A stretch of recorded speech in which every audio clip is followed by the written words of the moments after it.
이 인삼은 전부 가짜 올시다. 이게 진짜거든. 내 목을 치시오.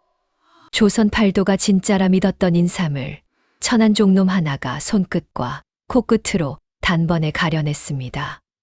심만이 손에 자라 약재 냄새밖에 모르던 사내가 망에 가던 작은 상단에 흘러든 것이지요. 허나 그 비범한 코가 도리어 화근이 되어 가짜를 팔아 배를 불리던 거상과 벼슬아치가 그의 목을 노리기 시작했습니다. 그런데 모든 것을 잃고 길바닥에 나앉은 이 종놈의 운명을 뒤바꾼 것이 가진 것 없던 시절 그가 무심코 베푼 작은 은혜 하나였다는 걸 그때는 그 누구도 짐작조차 못했지요. 달빛 아래 이야기가 계속될 수 있도록 구독과 좋아요로 응원의 마음을 보태주세요. 자, 그럼 오늘도 감동적인 옛날 이야기 지금 바로 시작합니다. 사나, 이 게으른 놈아. 닭이 3번을 울었거늘 아직도 물지개가 그대로냐. 똥이 트기도 전 한양 저작거리한 귀퉁이에 자리 잡은 배 도방의 작은 상단에는 벌써 행수의 잔소리가 쩌렁쩌렁 울렸습니다. 산이는 덜 깬 눈을 비비며 무거운 물지개를 졌지요. 어깨가 부서질 듯하였으나 입 밖으로는 군말 한마디 내지 않았습니다. 예, 곧 채우겠습니다. 산이의 나이 23이었습니다. 이 상단에 흘러든 지도 어느덧 2해가 되었지요. 허나 2해가 지나도록 그가 하는 일이라곤 물깃고 마당 쓸고 약재 자루를 나르는 종놈의 잡일 뿐이었습니다. 사람들은 그를 그저 산에서 굴러온 천한 것이라 여겼지요. 산이가 본디 어디서 왔는지는 아무도 알지 못했습니다. 그저 강원 깊은 산골에서 10만이 노인의 손에 자랐다는 것만이 전부였지요. 그 노인은 산이에게 글도 셈도 가르치지 않았습니다. 다만 산을 가르쳤지요. 산아, 눈을 감아 보아라. 어린 산이의 손에 풀뿌리 하나를 쥐어주며 노인은 늘 그렇게 말하였습니다. 코로 맞고 손끝으로 읽어라. 진짜는 결코 거짓을 말하지 않는 법이니라. 사람은 속여도 향은 속이지 못한다. 산이는 그 말을 들으며 자랐습니다. 눈을 감고 흙냄새를 맡으면 그 흙이 어느 골짜기의 것인지 알았지요. 마른 약재를 손끝으로 비비면 여태를 묵었는지 볕에 말렸는지 그늘에 말렸는지가 손끝으로 익혔습니다. 노인은 그런 산이를 보며 가끔 혀를 내둘렀지요. 내 코는 하늘이 잘못 내린 게다. 이 깊은 산에 묻어두기엔 너무 밝아. 허나 그 하늘이 내린 코도 노인의 병만은 맡아내지 못하였습니다. 어느 겨울 노인은 자리에 누운 지 사흘 만에 숨이 가빠졌지요. 산이가 온 산을 뒤져 약초를 캐어 다렸으나 소용이 없었습니다. 울지 마라, 산아. 사람의 명줄은 약으로 느리는 게 아니니라. 노인은 마른 손으로 산이의 손을 더듬어 쥐었습니다. 내 너를 산에 붙들어 둔 것이 내내 마음에 걸렸다. 내가 가거든 산을 내려가거라. 내 코는 사람들 사이에서 쓰임을 받아야 할 코야. 그리고 한 가지만 새겨두어라. 가진 게 없을수록 베풀어라. 베푼 것은 흙에 묻은 씨앗과 같아서 언젠가 반드시 큰 나무가 되어 돌아오느니라. 노인은 마지막 힘을 다해 제가 늘 허리춤에 차고 다니던 작은 향낭 하나를 끌러 산이의 손에 쥐어 주었습니다. 평생 산을 누비며 모은 온갖 약초가 담긴 노인의 손때가 까맣게 벤 주머니였지요. 이건 내가 평생 지니던 것이다. 코가 흐려지거든 마음이 흔들리거든 이 냄새를 맡아라. 향은 거짓을 말하지 않으니 이 향이 너를 늘 바른 길로 데려다 줄 게다. 그 말을 끝으로 노인은 눈을 감았습니다. 산이는 양부를 양지 바른 산기슭에 묻고 그 향낭을 가슴 깊이 품은 채 산을 내려왔지요. 그렇게 흘러 닿은 곳이 바로 이 한양 저작거리였습니다. 허나 세상은 산이의 코를 알아주지 않았습니다. 그를 모르고 샘의 어두운 데다 근본도 없는 천출이었으니 작은 상단의 종놈 자리 하나 얻은 것만도 다행이었지요. 산이는 그저 묵묵히 자루를 날랐습니다. 양부의 말을 믿으며 언젠가는 제 코가 쓰일 날이 오리라 여기면서요. 그날도 그러하였습니다. 마당 한편에 약재 자루가 산더미처럼 쌓여 있었지요. 의주 쪽에서 들여온 당재였습니다. 배 도방이 큰맘 먹고 큰돈을 들여 사들인 물건이었지요. 차인 박서방이 거들먹거리며 자루를 헤아리고 있었습니다. 산이가 자루를 어깨에 매다가 문득 코끝을 찡그렸습니다. 자루 하나에서 이상한 냄새가 스쳤던 것이지요. 마른 약재 특유의 알싸한 향 사이로 눅눅하고 들큰한 냄새가 희미하게 섞여 있었습니다. 산이는 자루를 내려놓고 조심스레 입을 열었지요. 박서방 어르신. 이 자루는 한번 살펴보셔야 할 듯합니다. 박서방이 눈썹을 치켜 올렸습니다. 이놈이 무슨 헛소리냐. 내까지 종놈이 약재에 무얼 안다고 주둥이를 놀려. 향이 다릅니다. 겉은 멀쩡하나 속이 물을 먹었습니다. 이대로 두면 곰팡이가 쓸어 못 쓰게 될 것입니다. 이놈 보게. 천출 주제에 차인 어른을 가르치려 드는구나. 박서방이 산이의 뺨을 후려쳤습니다. 산이는 비틀거렸으나 이를 악물고 다시 입을 열었지요. 소인의 말이 틀렸거든 그때 매를 치십시오. 허나 한 번만 풀어보십시오. 이놈이. 박서방이 다시 손을 치켜드는데 마침 마당을 지나던 유월이 그 광경을 보고 걸음을 멈추었습니다. 배 도방의 무남동녀였지요. 장부를 옆에 끼고 야무진 눈으로 산이와 자루를 번갈아 보았습니다. 박서방, 잠깐. 풀어보면 될 일이 아닌가.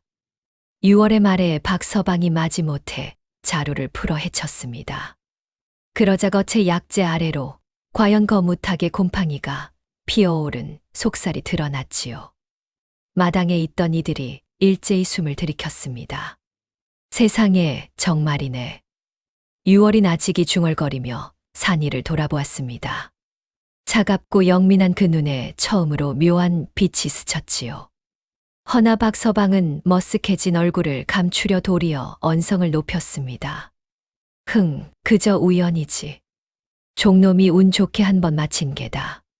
산아, 너는 잔말 말고 내일이나 하거라. 산이는 더 따지지 않았습니다.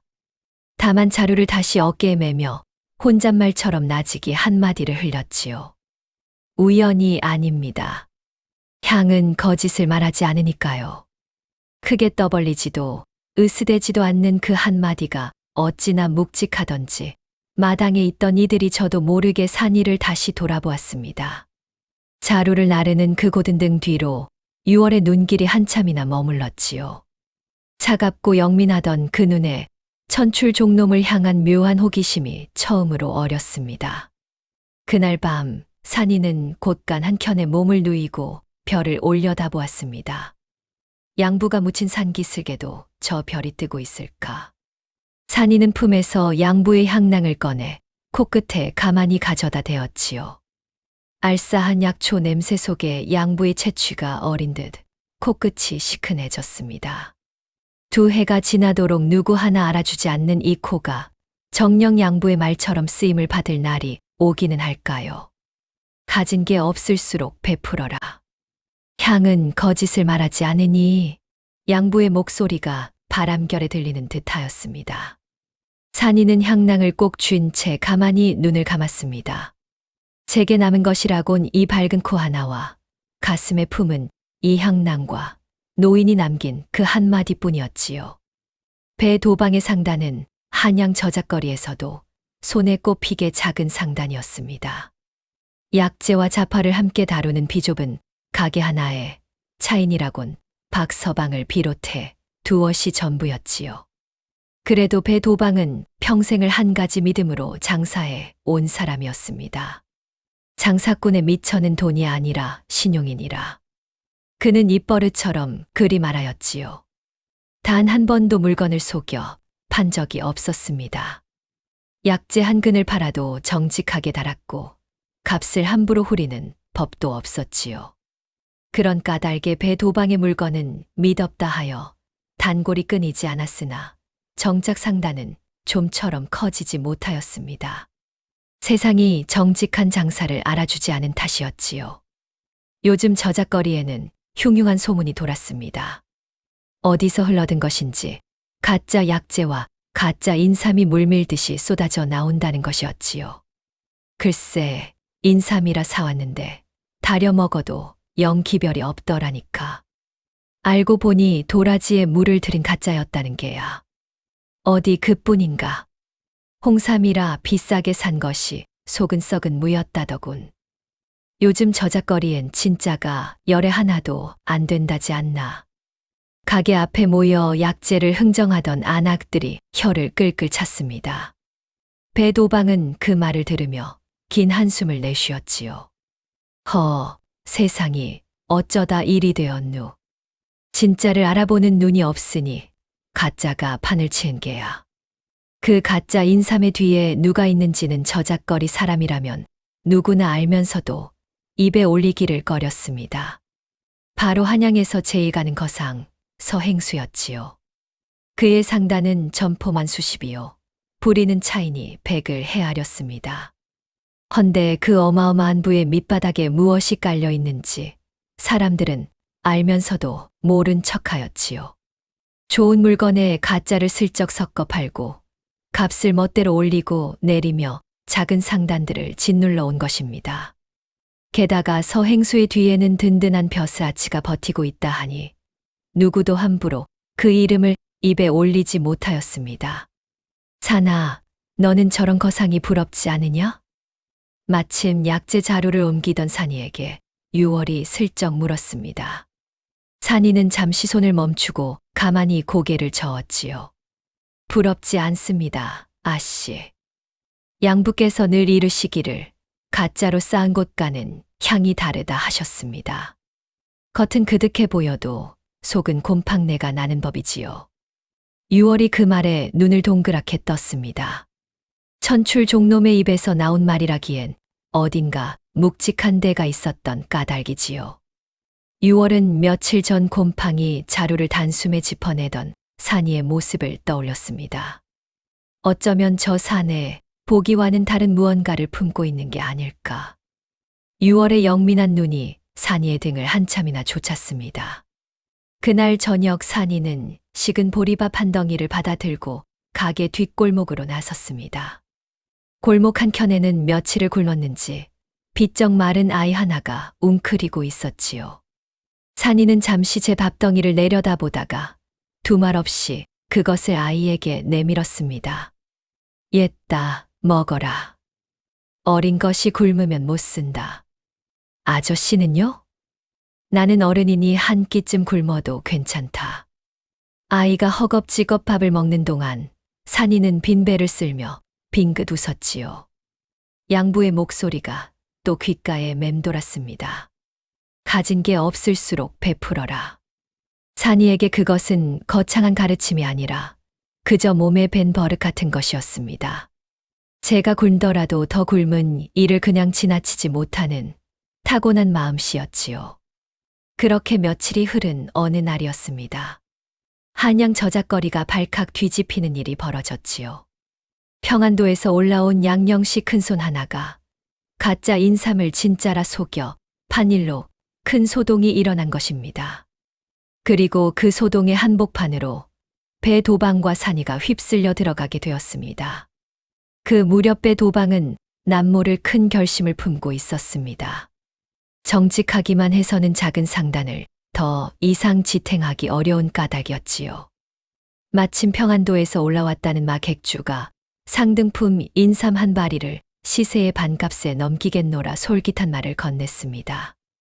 이만한 물건을 이 값에 내놓는 건 배도방 어른이 한양에서 제일 미덥다는 소문을 들은 까닭이요. 이번 기회에 크게 한몫 잡아 상단을 키워보시구려.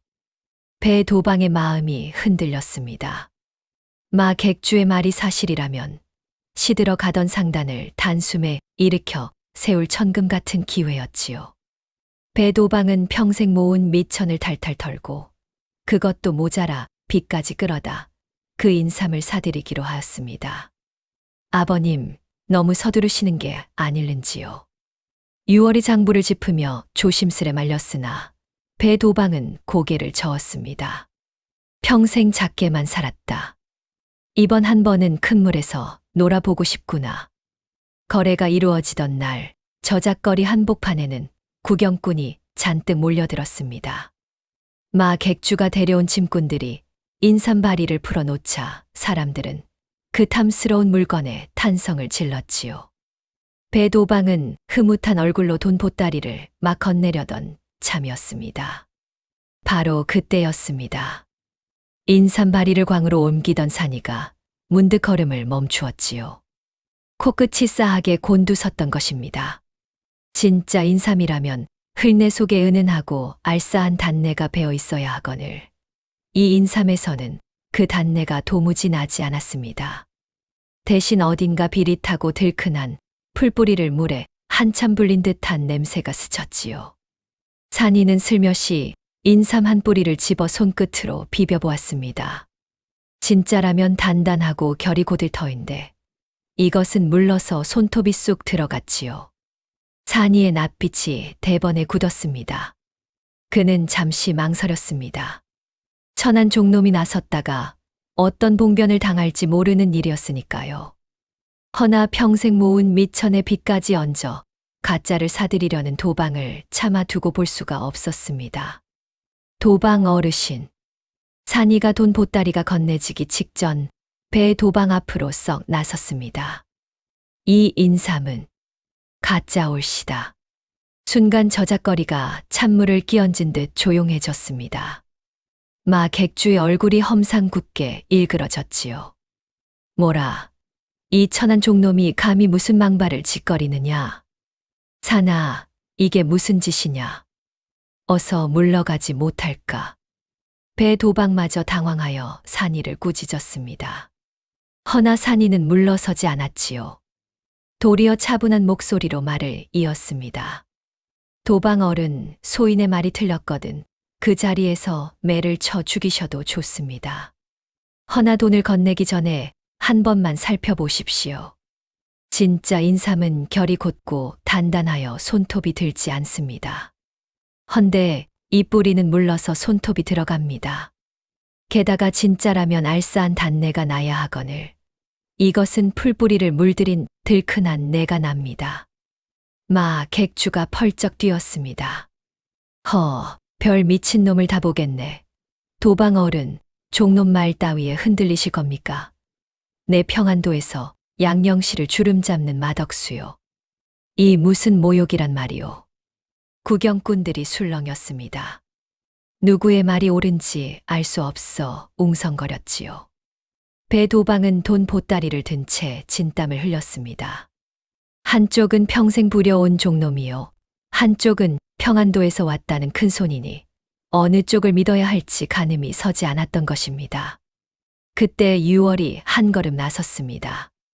가리면 될 일이 아닙니까? 끓는 물에 한 뿌리만 담가보지요. 진짜 인삼은 물이 맑게 우러나고 가짜는 물이 탁하게 흐려진다 들었습니다.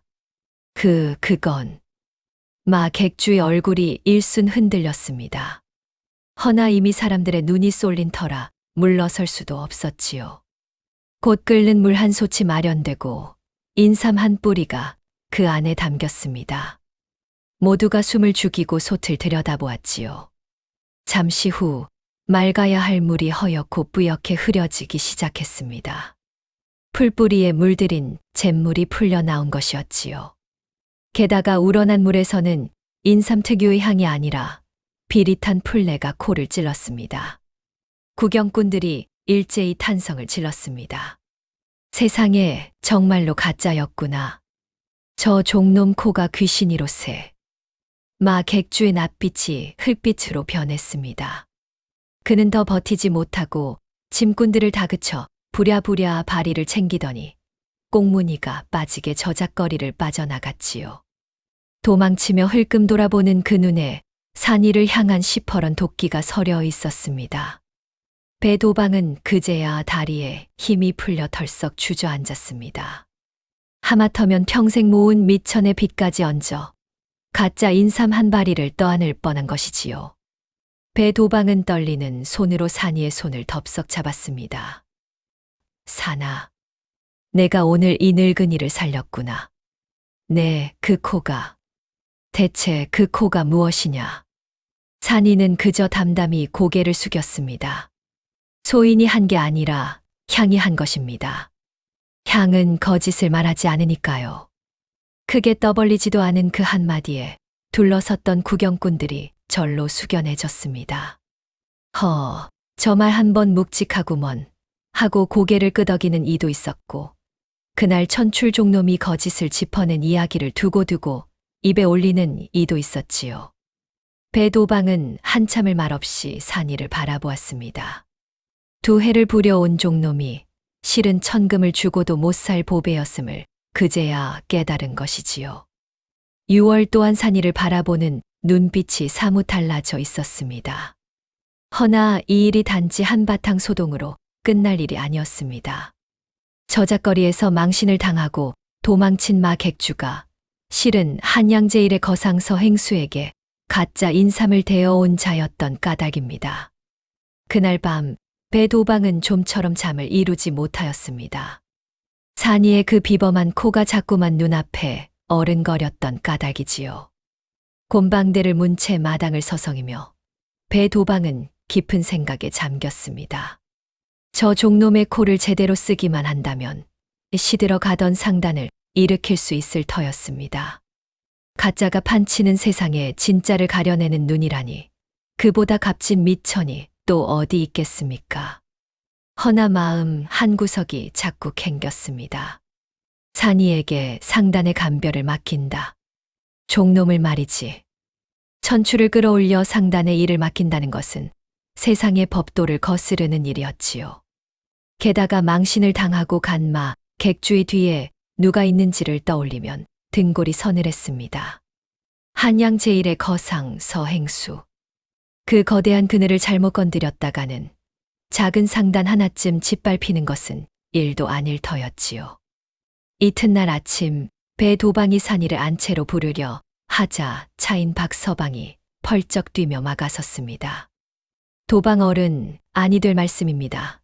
종놈에게 감별을 맡기시다니요. 상단에도 위아래가 있고 법도가 있거늘 천출이 차인 위에 앉는다면 누가 이 상단의 영을 따르겠습니까?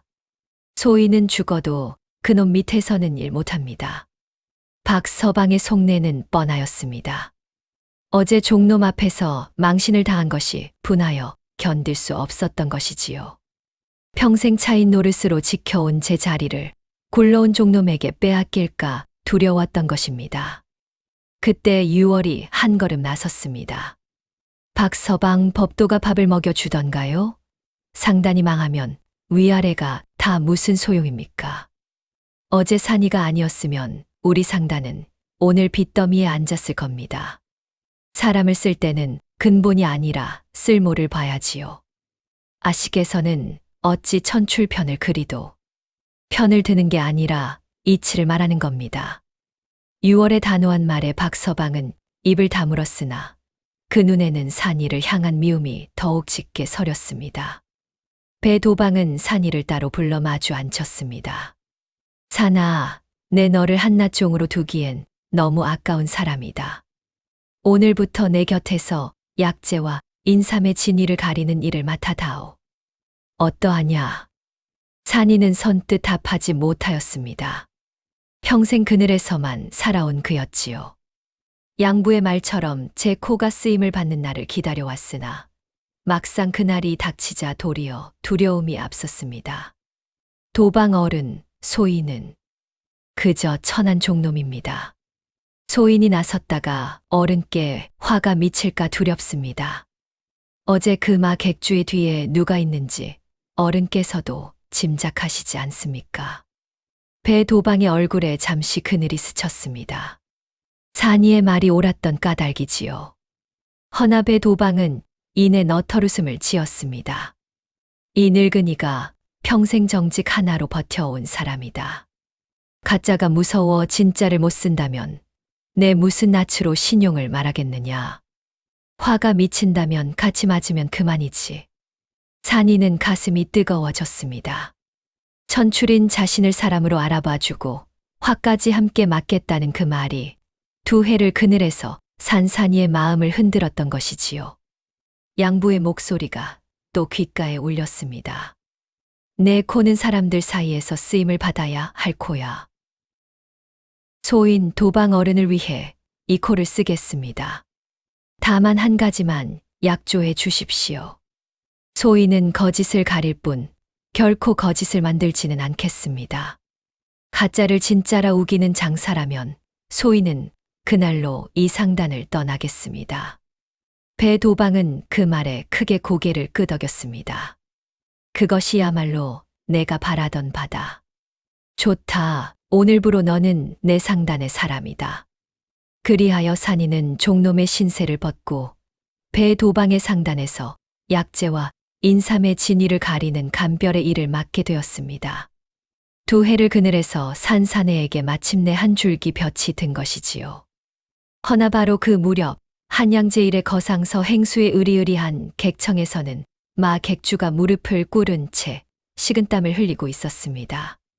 뭐라, 종놈 하나가 내 물건을 가짜라 짚어내 저작거리 한복판에서 너를 망신을 주었다고? 서행수의 나직한 목소리에 마 객주의 어깨가 움찔 떨렸지요. 거상의 눈이 가늘어졌습니다. 작은 상단의 종놈 하나가 이제 막 그 거대한 거상의 시야에 들어선 순간이었습니다. 산이가 상단의 감별을 맡게 된 첫날, 배도방은 그를 안채로 불렀습니다. 산이는 무엇을 어찌 배워야 할지 몰라 잔뜩 굳어 있었지요. 도방이 곁에 앉혀두고 장사의 이치를 하나하나 일러주리라 여겼던 것입니다. 허나 배도방은 뜻밖의 말을 꺼냈습니다. 산아, 나는 너에게 장사를 가르치지 않겠다. 예, 그것이 무슨 말씀이신지요? 배도방은 묵직한 엽전 꾸러미 하나를 산이 앞에 툭 던졌습니다. 여기 은자 단량이 있다. 사흘 줄 터이니 이 돈으로 무엇이든 사고 팔아 한 푼이라도 이문을 남겨오너라. 어찌하든 그것은 내 마음이다. 도방 어른, 소인은 장사라곤 해본 적이 없습니다. 무엇을 어디서 사고 팔아야 할지조차 모르옵니다. 그것까지 가르쳐주면 그게 어디 내 장사냐. 장사는 입으로 배우는 게 아니라 발로 배우는 게다. 넘어지고 깨져봐야 비로소 길이 보이는 법이지. 자, 어서 가보아라. 산이는 얼떨떨한 얼굴로 엽전 꾸러미를 받아들고 저작거리로 나섰습니다. 두 해를 이 저작거리에서 종놈으로 살았건만 제 손에 미천을 쥐고 장사치의 눈으로 거리를 바라보니 모든 것이 새롭게 보였지요. 비단전에서는 색색의 천이 펄럭이고 어물전에서는 갓잡은 생선이 펄떡였습니다. 약재전, 잡화전, 미곡전, 수많은 물건이 오가고 흥정 소리가 끊이지 않았지요. 산이는 한참을 거리를 누비며 장사치들이 어찌 물건을 사고 파는지 가만히 지켜보았습니다.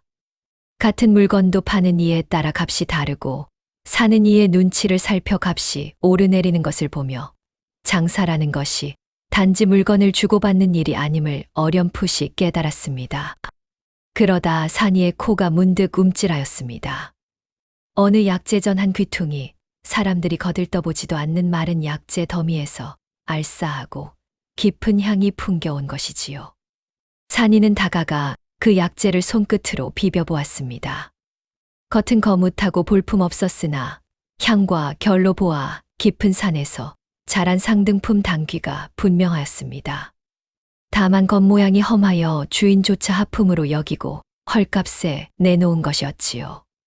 주인장, 이 당귀 한 무더기에 얼마요? 그 볼품 없는 거 떨이로 다 돈만 주구려. 산이는 속으로 쾌재를 불렀습니다. 그 당귀는 제대로 다듬어 좋은 약방에 넘기면 갑절은 받을 물건이었으니까요. 산이는 다 돈을 치르고 당귀를 사들였습니다. 그리고 솜씨껏 흙을 털고 다듬어 단골 약방에 가져가 한량에 넘겼지요. 다 돈을 들여 한량을 받았으니 곱절 가까운 이문을 남긴 것입니다. 산이는 가슴이 두근거렸습니다. 두 해를 그늘에 묻혀 있던 그 코가 마침내 세상에서 제값을 만들어낸 것이지요. 산이는 한 걸음에 상단으로 돌아가 배 도방 앞에 엽전을 내려놓았습니다. 도방어른 단양 중닷 돈으로 당귀를 사 한 양에 팔았습니다. 이문닷 돈을 남겼습니다. 배 도방의 눈이 휘둥그레졌습니다. 첫날부터 이문을 남겨 오리라곤 짐작도 못한 까닭이지요. 곁에서 장부를 보던 유월도 놀란 눈으로 산이를 바라보았습니다. 허허, 이놈 봐라. 과연 그 코가 보배로구나. 허나배 도방은 이내 웃음을 거두고 잠옷 진중한 얼굴로 말을 이었습니다. 산아, 오늘은 잘했다. 허나 한 가지만 새겨두어라. 너는 코로 물건은 가렸으나 아직 샘과 사람은 가리지 못한다. 장삿길에는 물건만 있는 게 아니라 너를 속이려 드는 사람이 있고 시시각각 오르내리는 시세가 있다. 그 둘에 한 번 호되게 되어봐야 비로소 장사꾼이 되는 게야. 산이는 그 말의 뜻을 다 헤아리지 못한 채 고개를 끄덕였습니다. 첫 장사의 단맛에 취해 있었던 까닭이지요. 첫 장사의 단맛은 오래가지 않았습니다. 며칠 뒤 배 도방은 산이에게 한층 큰 일을 맡겼지요. 산아, 이번엔 은자 100냥이다. 인삼을 사고 팔아 이문을 남겨보아라. 내 코를 한번 제대로 써볼 때가 되었다. 100냥이면 작은 상단으로서는 큰 돈이었습니다. 산이는 어깨가 무거웠으나 첫 장사의 자신감에 가슴이 부풀었지요. 그 무렵 저작거리에는 묘한 소문이 돌고 있었습니다. 곧 청나라로 가는 사신 행차가 있어 인삼값이 크게 뛸 것이라는 말이었지요. 산이가 인삼을 알아보러 다니던 차에 한 거간이 슬며시 다가와 귀띔하였습니다. 여보게, 자네 운이 좋구먼. 마침 상등품 인삼 한 바리가 급히 나왔는데 임자가 돈이 급해 싸게 넘긴다네. 지금 사두면 사신 행차 때 갑절은 받을 게야. 산이는 그 인삼을 찬찬히 살펴보았습니다. 코를 대고 손끝으로 결을 읽으니 과연 깊은 산에서 자란 진짜 상등품이 분명하였지요. 물건만은 나무랄 데가 없었습니다. 산이는 제 코를 믿고 100냥을 거의 다 털어 그 인삼을 사들였습니다. 허나 며칠이 지나도 인삼값은 오르기는커녕 도리어 뚝뚝 떨어졌습니다. 알고 보니 청나라 사신 행차 소문은 누군가 일부러 퍼뜨린 헛소문이었지요. 도리어 그 해는 인삼이 풍년이라 값이 내려가던 참이었습니다. 산이는 뒤늦게 인삼을 내다 팔려 하였으나 살 때보다 한참 못한 값에 겨우 처분할 수밖에 없었지요. 100냥을 들여 60냥을 건졌으니 40냥을 고스란히 날린 셈이었습니다. 나중에야 산이는 알게 되었습니다. 헛소문을 퍼뜨린 것도 인삼을 싸게 넘긴 거간도 모두 서행수의 사람이었다는 것을요. 저작거리에서 제 가짜를 짚어낸 작은 상단을 서행수가 슬그머니 골탕을 먹인 것이었지요. 산이의 코는 인삼의 진짜와 가짜는 가렸으나 사람의 속임수와 시세의 흐름까지는 읽지 못하였던 것입니다. 산이는 차마 발이 떨어지지 않는 걸음으로 상단에 돌아와 배 도방 앞에 무릎을 꿇었습니다. 도방어른, 소인이 어른의 돈 40냥을 날렸습니다. 매를 치십시오. 배 도방은 한참을 말없이 산이를 바라보았습니다. 허나 그 얼굴에는 노여움보다 묘한 흡족함이 어려 있었지요. 산아, 고개를 들어라. 내 진작 말하지 않았느냐. 너는 물건은 가려도 샘과 사람은 못 가린다고. 오늘 내가 40냥을 잃은 것이 아니라 40냥으로 평생 갈 가르침을 산 게다. 이제야 비로소 장사꾼이 되어 가는구나. 그날 밤 곳간에 홀로 앉아 제 무릎을 치며 분해하던 산이에게 유월이 등잔을 들고 찾아왔습니다. 손에는 두툼한 장부 한 권이 들려 있었지요. 산이 자책만 하고 있을 텐가. 이리 와 앉게. 유월은 장부를 펼쳐 보였습니다. 거기에는 지난 몇 해의 인삼값이 철마다, 달마다 빼곡히 적혀 있었지요. 보게. 인삼값은 봄에 오르고 가을에 떨어지네. 햇삼이 쏟아지는 가을은 값이 내리는 게 이치야. 자네가 산 때가 바로 그 가을 초입이었어. 사신 행차 소문만 좇지 말고 이 장부를 한 번만 들춰봤어도 값이 오를 때가 아니란 걸 알았을 게야. 산이는 그 빼곡한 숫자들을 들여다보며 눈을 빛냈습니다. 향이 결을 남기듯 시세도 자취를 남기는군요. 바로 그것이네. 6월이 빙긋 웃었습니다. 자네가 코로 물건을 읽는다면 나는 장부로 사람과 시세를 읽지. 자네의 코와 나의 셈이 짝을 이루면 누구에게도 속지 않을 게야. 그날 밤부터 산이는 6월의 곁에서 장부 읽는 법을 배우기 시작했습니다. 글도 셈도 어두운 산이었으나 한 번 가르치면 무섭게 빨아들였지요. 6월 또한 천출이라 없이 여기던 마음을 어느새 거두고 산이에 우직하고 고든 됨됨이에 차츰 마음을 열어갔습니다. 등잔불 아래 머리를 맞대고 장부를 짚는 두 사람의 그림자가 밤마다 한 지문에 나란히 비쳤지요. 산이가 셈을 익혀가던 어느 날 배 도방이 그를 마당으로 불렀습니다. 마당에는 낯선 노인이 하나 서 있었지요. 늙었으나 어깨가 떡 벌어지고 한쪽 눈가에 깊은 칼자국이 난 예사롭지 않은 풍모의 노인이었습니다. 산아, 이분은 구표두시다. 젊어 무관을 지내시고 이제는 내 상단의 길을 지켜주신 분이지. 오늘부터 너는 이분께 몸 쓰는 법을 배워라. 몸 쓰는 법이라 하시면 장사길이 어디 평탄하기만 하더냐. 깊은 산을 넘고 거친 물을 건너는 길엔 산적이 도사리고 도적이 들끓는다. 내 코가 아무리 밝은들 산적의 칼날까지 맡아 피할 수 있겠느냐. 큰 장사를 하려거든 제 한 몸은 지킬 줄 알아야 하는 게다. 구표두가 산이를 위아래로 훑어보더니 무뚝뚝하게 입을 열었습니다. 몸이 약골이구먼. 허나 눈빛은 죽지 않았어. 따라오너라. 죽기 살기로 따라오면 제 목숨 하나는 건사하게 해주마. 이튿날 새벽부터 산이의 고된 단련이 시작되었습니다. 구표두는 사정을 두지 않았지요. 산이는 무거운 보찜을 지고 산을 오르내렸고 목봉을 휘두르다 손바닥이 부르트도록 넘어졌습니다. 허나 산이는 한 번도 입 밖으로 힘들다는 소리를 내지 않았지요. 종놈으로 살며 몸으로 견디는 일이라면 이골이 난 산이었습니다. 구표두는 그 우직함을 가만히 지켜보며 까칠한 입가에 옅은 웃음을 머금었습니다. 제법 이로구나. 코만 밝은 게 아니라 뼈도 단단한 놈이야. 그렇게 산이는 낮이면 6월에게 셈을 배우고 새벽이면 구표두에게 몸을 단련하며 조금씩 진짜 장사꾼으로 그리고 험한 길을 견딜 사내로 여물어 갔습니다.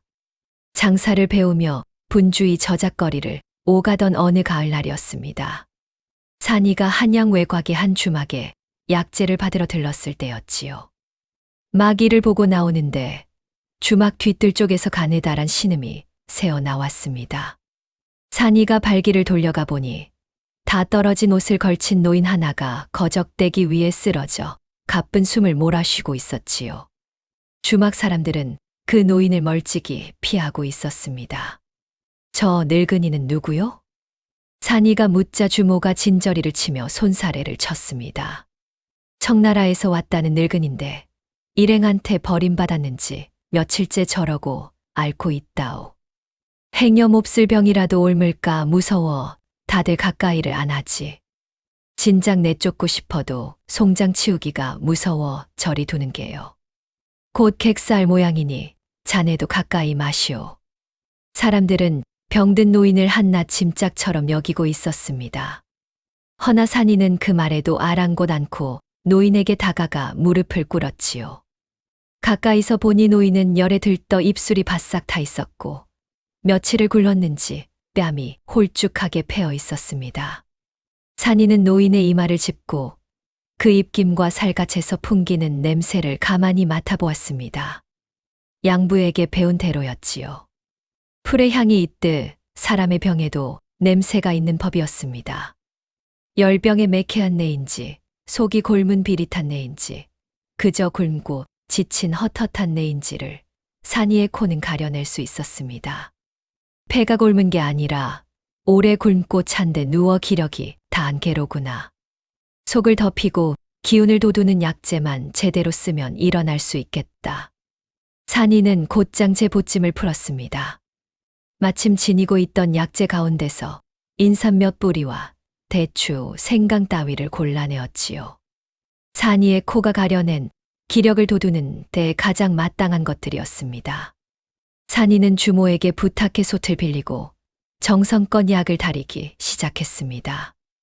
여보게 그 귀한 인삼을 생면부지 청나라 늙은이한테 다려 먹인단 말인가. 그거면 자네 며칠 노자가 넉넉할 텐데. 주모가 혀를 차며 말렸으나 산이는 빙긋 웃을 뿐이었습니다. 사람 목숨보다 귀한 노자가 어디 있겠습니까? 그날부터 산이는 사흘을 그 주막에 머물렀습니다. 낮에는 약을 다려 노인의 입에 한술 한술 떠넣고 밤이면 식은 몸을 덮여 주려 군부를 지폈지요. 노인이 헛것을 보며 가위 눌릴 때면 그 손을 꼭 잡아 주었고 미음을 끓여 기운을 북돋웠습니다. 제 장사도 미루고 노자까지 헐어가며 산이는 낯선 노인을 제 아비처럼 지극히 보살폈습니다. 신기하게도 노인의 숨결은 하루가 다르게 고와졌습니다. 사흘째 새벽 아침내 노인이 흐릿하게 눈을 떴지요. 제 곁에서 약사발을 든 채 꾸벅꾸벅 졸고 있는 젊은 사내를 노인은 한참이나 말없이 바라보았습니다. 자네가 나를 살렸는가? 서툴지만 어딘가 기품이 묻어나는 조선말이었습니다. 산이는 퍼뜩 잠에서 깨어 반색하였지요. 이제 정신이 드십니까? 천만다행입니다. 노인은 천천히 몸을 일으켜 앉았습니다. 그 동작 하나에도 묘한 위엄이 서려 있었지요. 산이는 그제야 노인을 찬찬히 살펴보았습니다. 행색은 거지나 다름없었으나 손은 거친 일을 해본 적 없는 듯 곱고 말투며 몸가짐에는 오랜 세월 윗자리에 앉아본 자의 풍모가 배어 있었습니다. 예사 늙은이가 아니었지요. 어찌하여 생면부지의 늙은이를, 그것도 청나라 사람을 이리도 정성껏 돌보았는가. 자네 행색을 보아하니 자네 또한 넉넉지 못한 처지인 듯한데. 산이는 멋쩍게 머리를 긁었습니다. 제 양부께서 늘 이르시기를 가진 게 없을수록 베풀라 하셨습니다. 어른께서 제 눈앞에서 앓고 계신데 제가 가진 게 없다 하여 그냥 지나칠 수야 있겠습니까? 사람이 사람을 모른 척하면 그게 어디 사람입니까? 노인의 눈이 가늘어졌습니다. 그는 곁에 노인 약재 봉지를 슬쩍 집어들더니 인삼 한 뿌리를 코에 대어 보고는 산이를 빤히 쳐다보았습니다. 이 인삼, 자네가 고른 것인가? 깊은 산에서 자란 상등품을, 그것도 기력을 돋우는데 가장 맞는 것으로만 골랐구먼. 자네, 약재를 볼 줄 아는가? 양부께 물려받은 코가 있을 뿐입니다. 진짜는 결코 거짓을 말하지 않는다. 그리 배웠지요. 노인의 눈에 깊은 빛이 스쳤습니다. 마치 흙 속에 묻힌 보배를 알아본 자의 눈빛이었지요. 허나 노인은 그 속내를 입 밖에 내지 않고 다만 산이의 손을 꼭 마주 잡았습니다. 그 눈에는 어느새 굵은 눈물이 그렁그렁 맺혀 있었지요. 이 은혜를, 이 진가는 결코 잊지 않겠네.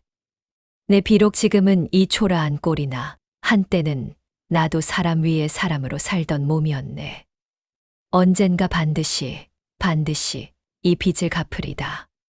노인은 떨리는 손으로 제품을 더듬더니 천 조각에 꽁꽁 싸두었던 작은 물건 하나를 꺼냈습니다.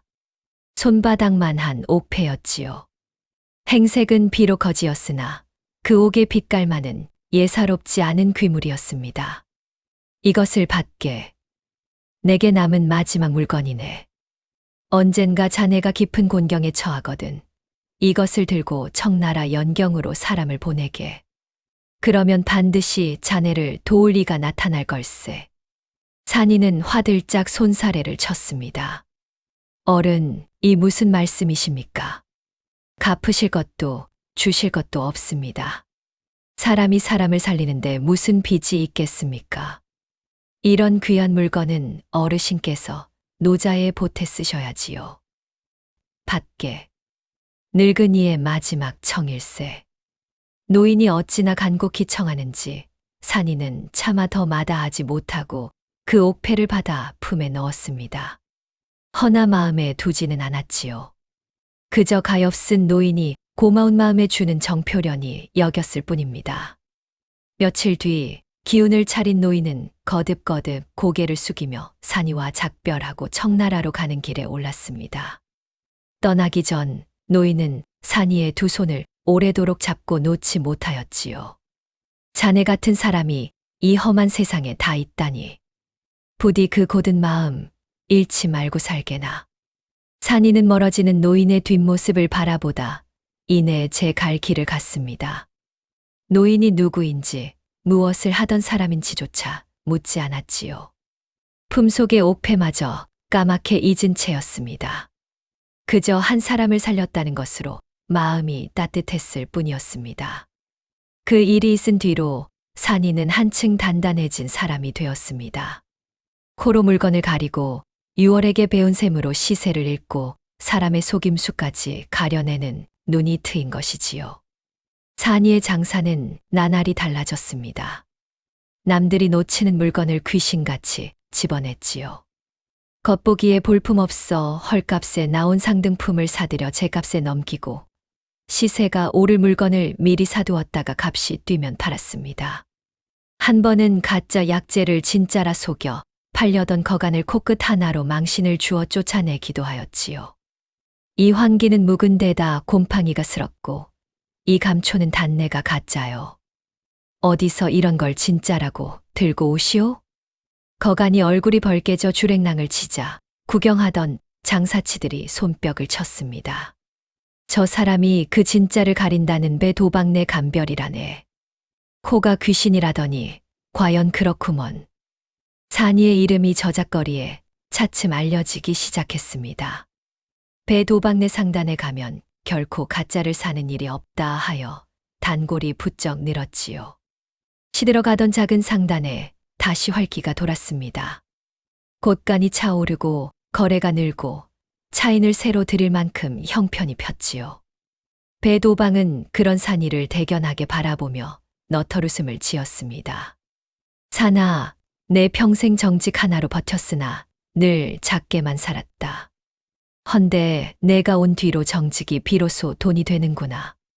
진짜를 알아보는 눈이 있으니 정직한 장사가 손해보지 않는 게야. 6월도 곁에서 환히 웃었습니다. 다달이 불어나는 장부의 숫자를 짚으며 산이를 바라보는 그 눈빛이 어느새 사뭇 달라져 있었지요. 천출이라 없이 여기던 마음은 온데간데 없고 그 자리에 깊은 믿음과 차마 입에 담지 못할 또 다른 마음이 조용히 자라고 있었습니다. 그날 밤 산이가 곳간에서 인삼을 갈무리하고 있는데 6월이 등잔을 들고 다가왔습니다. 한동안 말없이 곁에 서 있던 6월이 문득 나지게 입을 열었지요. 산이. 예, 아씨. 저는 그동안 산이를 그저 우리 집에 거두어진 사람으로만 여겼어요.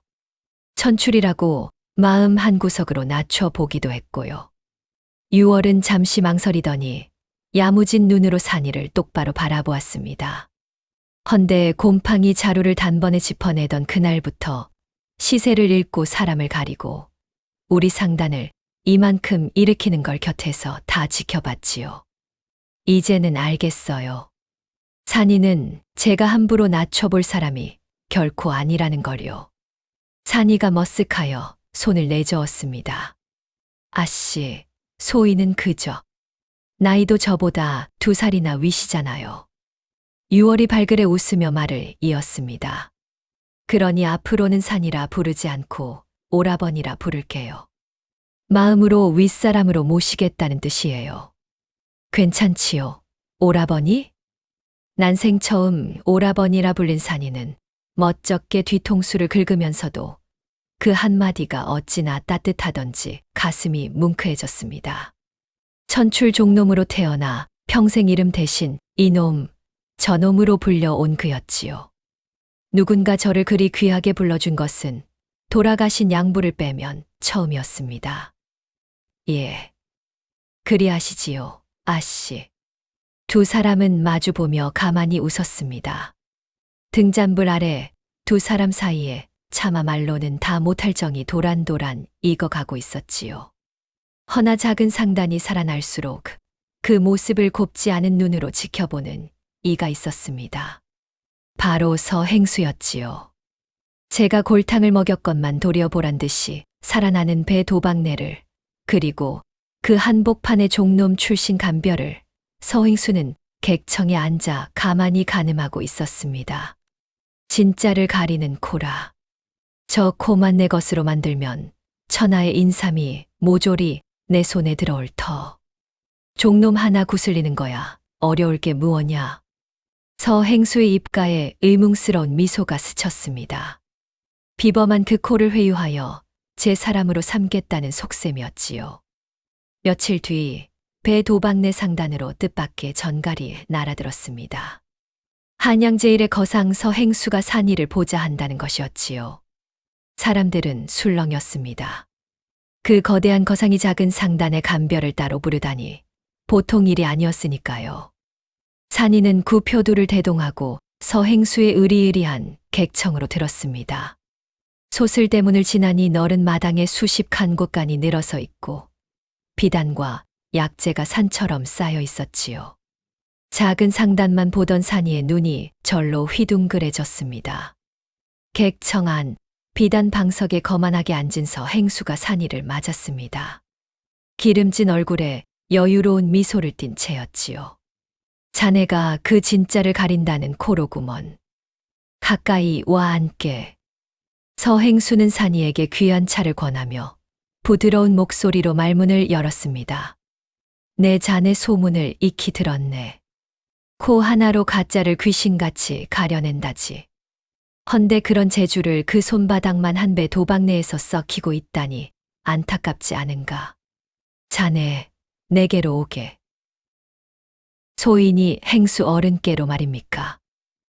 그래. 자네를 내 상단의 행수로 앉히겠네. 비단옷에 기와집, 부리는 종도 여럿 달려 줌세. 종놈으로 굴러다니던 자네가 하루아침에 한양에서 손꼽는 행수가 되는 게야. 어떤가? 이만한 자리를 내 아무에게나 내어주는 줄 아는가? 산이는 그 화려한 말에도 조금도 흔들리지 않았습니다. 도리어 마음 한구석이 싸하게 곤두섰지요. 평생 정직 하나로 가난을 견딘 양부 곁에서 자란 산이었습니다. 까닭 없이 베푸는 호의에는 반드시 그만한 값이 숨어 있는 법. 산이의 코는 그 번지르르한 말 속에서 풍기는 비릿한 속셈까지 맡아내는 듯하였습니다. 행수 어른 소인 같은 천출에게 어찌 그런 과분한 자리를 내어주시려는지요. 소인의 코가 대체 어디에 쓰이게 됩니까? 서행수의 입가에 의문스러운 미소가 번졌습니다. 허허, 영리한 놈이로구나. 좋다, 까놓고 말하지. 자네 코는 진짜와 가짜를 가리지 않는가. 그 코로 내 가짜를 진짜처럼 보이게 다듬어만 주면 되네.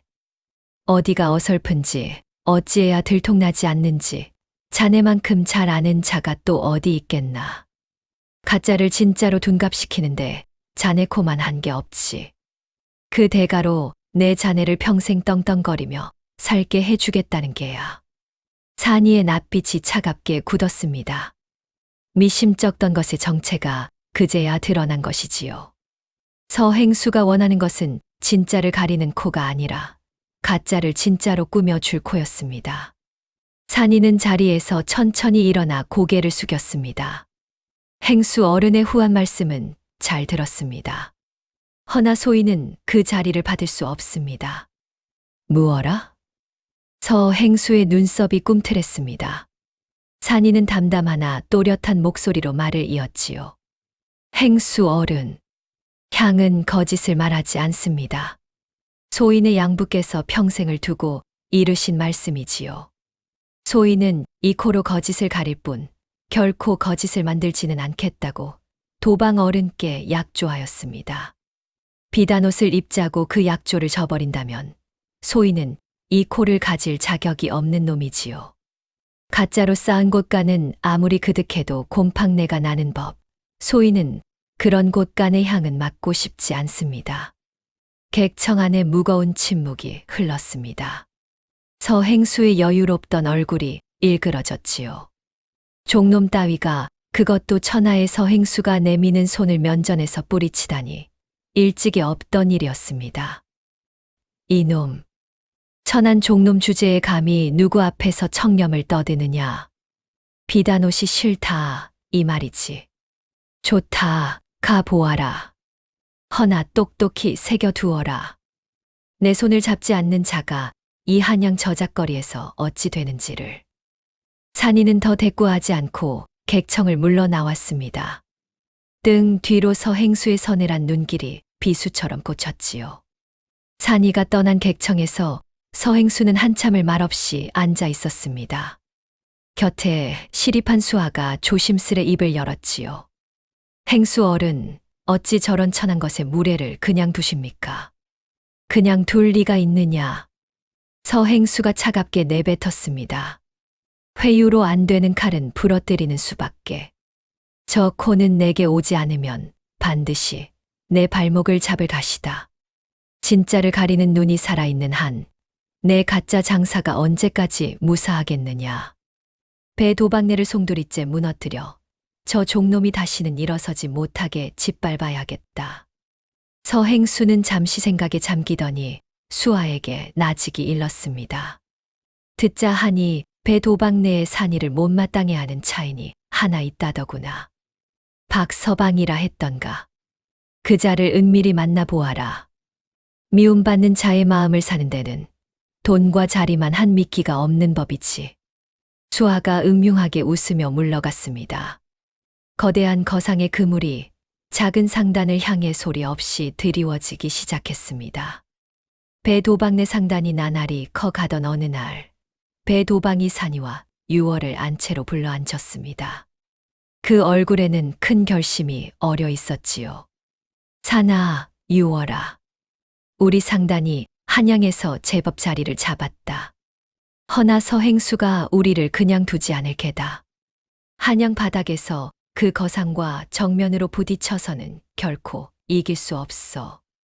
큰 물로 나가야 한다. 큰 물이라 하시면 동네 외관이다. 배 도방은 묵직하게 말을 이었습니다. 동네 외관에서는 조선의 인삼을 일본 상인들에게 넘기고 그 대가로 외은을 받는데 그 이문이 어마어마하다는 것이었지요. 한양에서 70냥에 사는 인삼이 일본 애도에 들어가면 300냥에 팔린다 하니 그 길만 트면 작은 상단도 단숨에 큰 상단으로 일어설 수 있었습니다. 허나 외관 거래는 아무나 못합니다. 동래부의 허가를 받은 숲의 상인이라야 개시에 들 수 있고 길도 멀고 험한데. 6월이 장부를 짚으며 걱정스레 말했습니다. 배 도방이 고개를 끄덕였지요. 안다. 그러니 산이를 보내려는 게다. 진짜 인삼을 가릴 줄 아는 산이가 가야 가짜가 판치는 그 바닥에서 일본 상인들의 믿음을 살 수 있어. 산아, 내가 우리 상단의 명운을 걸고 동네에 다녀와 다오. 산이는 그 무거운 짐을 두 손으로 받았습니다. 종놈이던 자신에게 상단의 명운을 맡기는 도방의 믿음에 산이는 가슴이 뜨거워졌지요.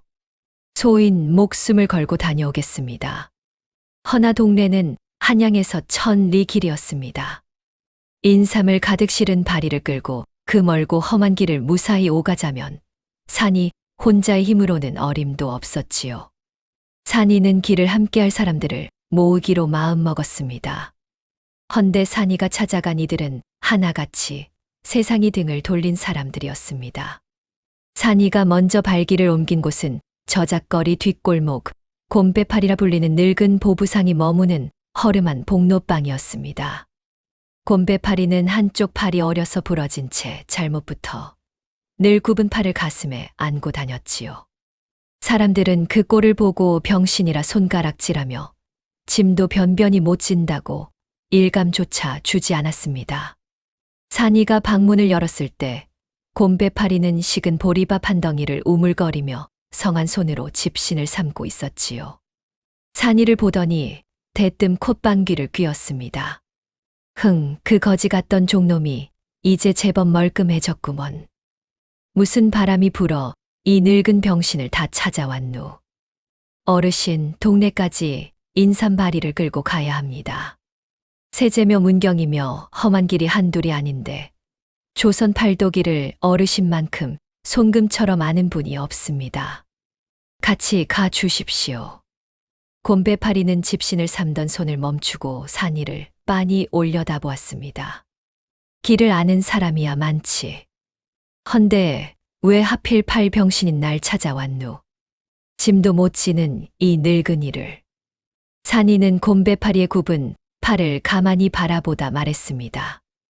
어르신, 길은 짐으로 가는 게 아니라 머리로 가는 게지요. 팔이 굽었다고 길눈까지 어두운 건 아니지 않습니까? 소인은 어르신의 팔을 사는 게 아니라 어르신의 길눈을 삽니다. 곰배파리에 우물거리던 입이 뚝 멈췄습니다. 평생 병신이라 천대만 봤던 그였지요. 누군가 제 쓸모를 그리도 똑바로 보아준 것은 처음이었습니다. 한참을 말없이 앉아있던 곰배파리가 문득 목이 맨 소리로 입을 열었습니다. 자네, 지난 겨울 일을 기억하나?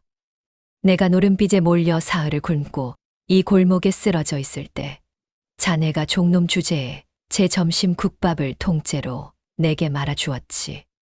그러고는 이름도 안 밝히고 가버렸어. 나는 그 국밥 한 그릇을 평생 잊지 못했네. 곰배파리는 굽은 팔로 눈가를 쓱 훔쳤습니다. 그 국밥값 이제 갚을 때가 됐구먼. 가세. 내 이 두 발로 동네까지 자네를 무사히 모셔다 줌세. 세제 산적이 제 아무리 날뛴들 이 곰배파리 길눈을 속이진 못할 게야. 다음으로 산이가 찾은 이는 외어를 아는 역관, 김역관이었습니다. 한때는 사신을 따라 일본을 드나들던 어엿한 역관이었으나 술에 빠져 가산을 탕진하고 이제는 주막 한 구석에서 외상술이나 빌어먹는 신세였지요. 산이가 주막에 들어섰을 때 김역관은 낮부터 거나하게 취해 주모에게 핀잔을 듣고 있었습니다. 또 외상이요.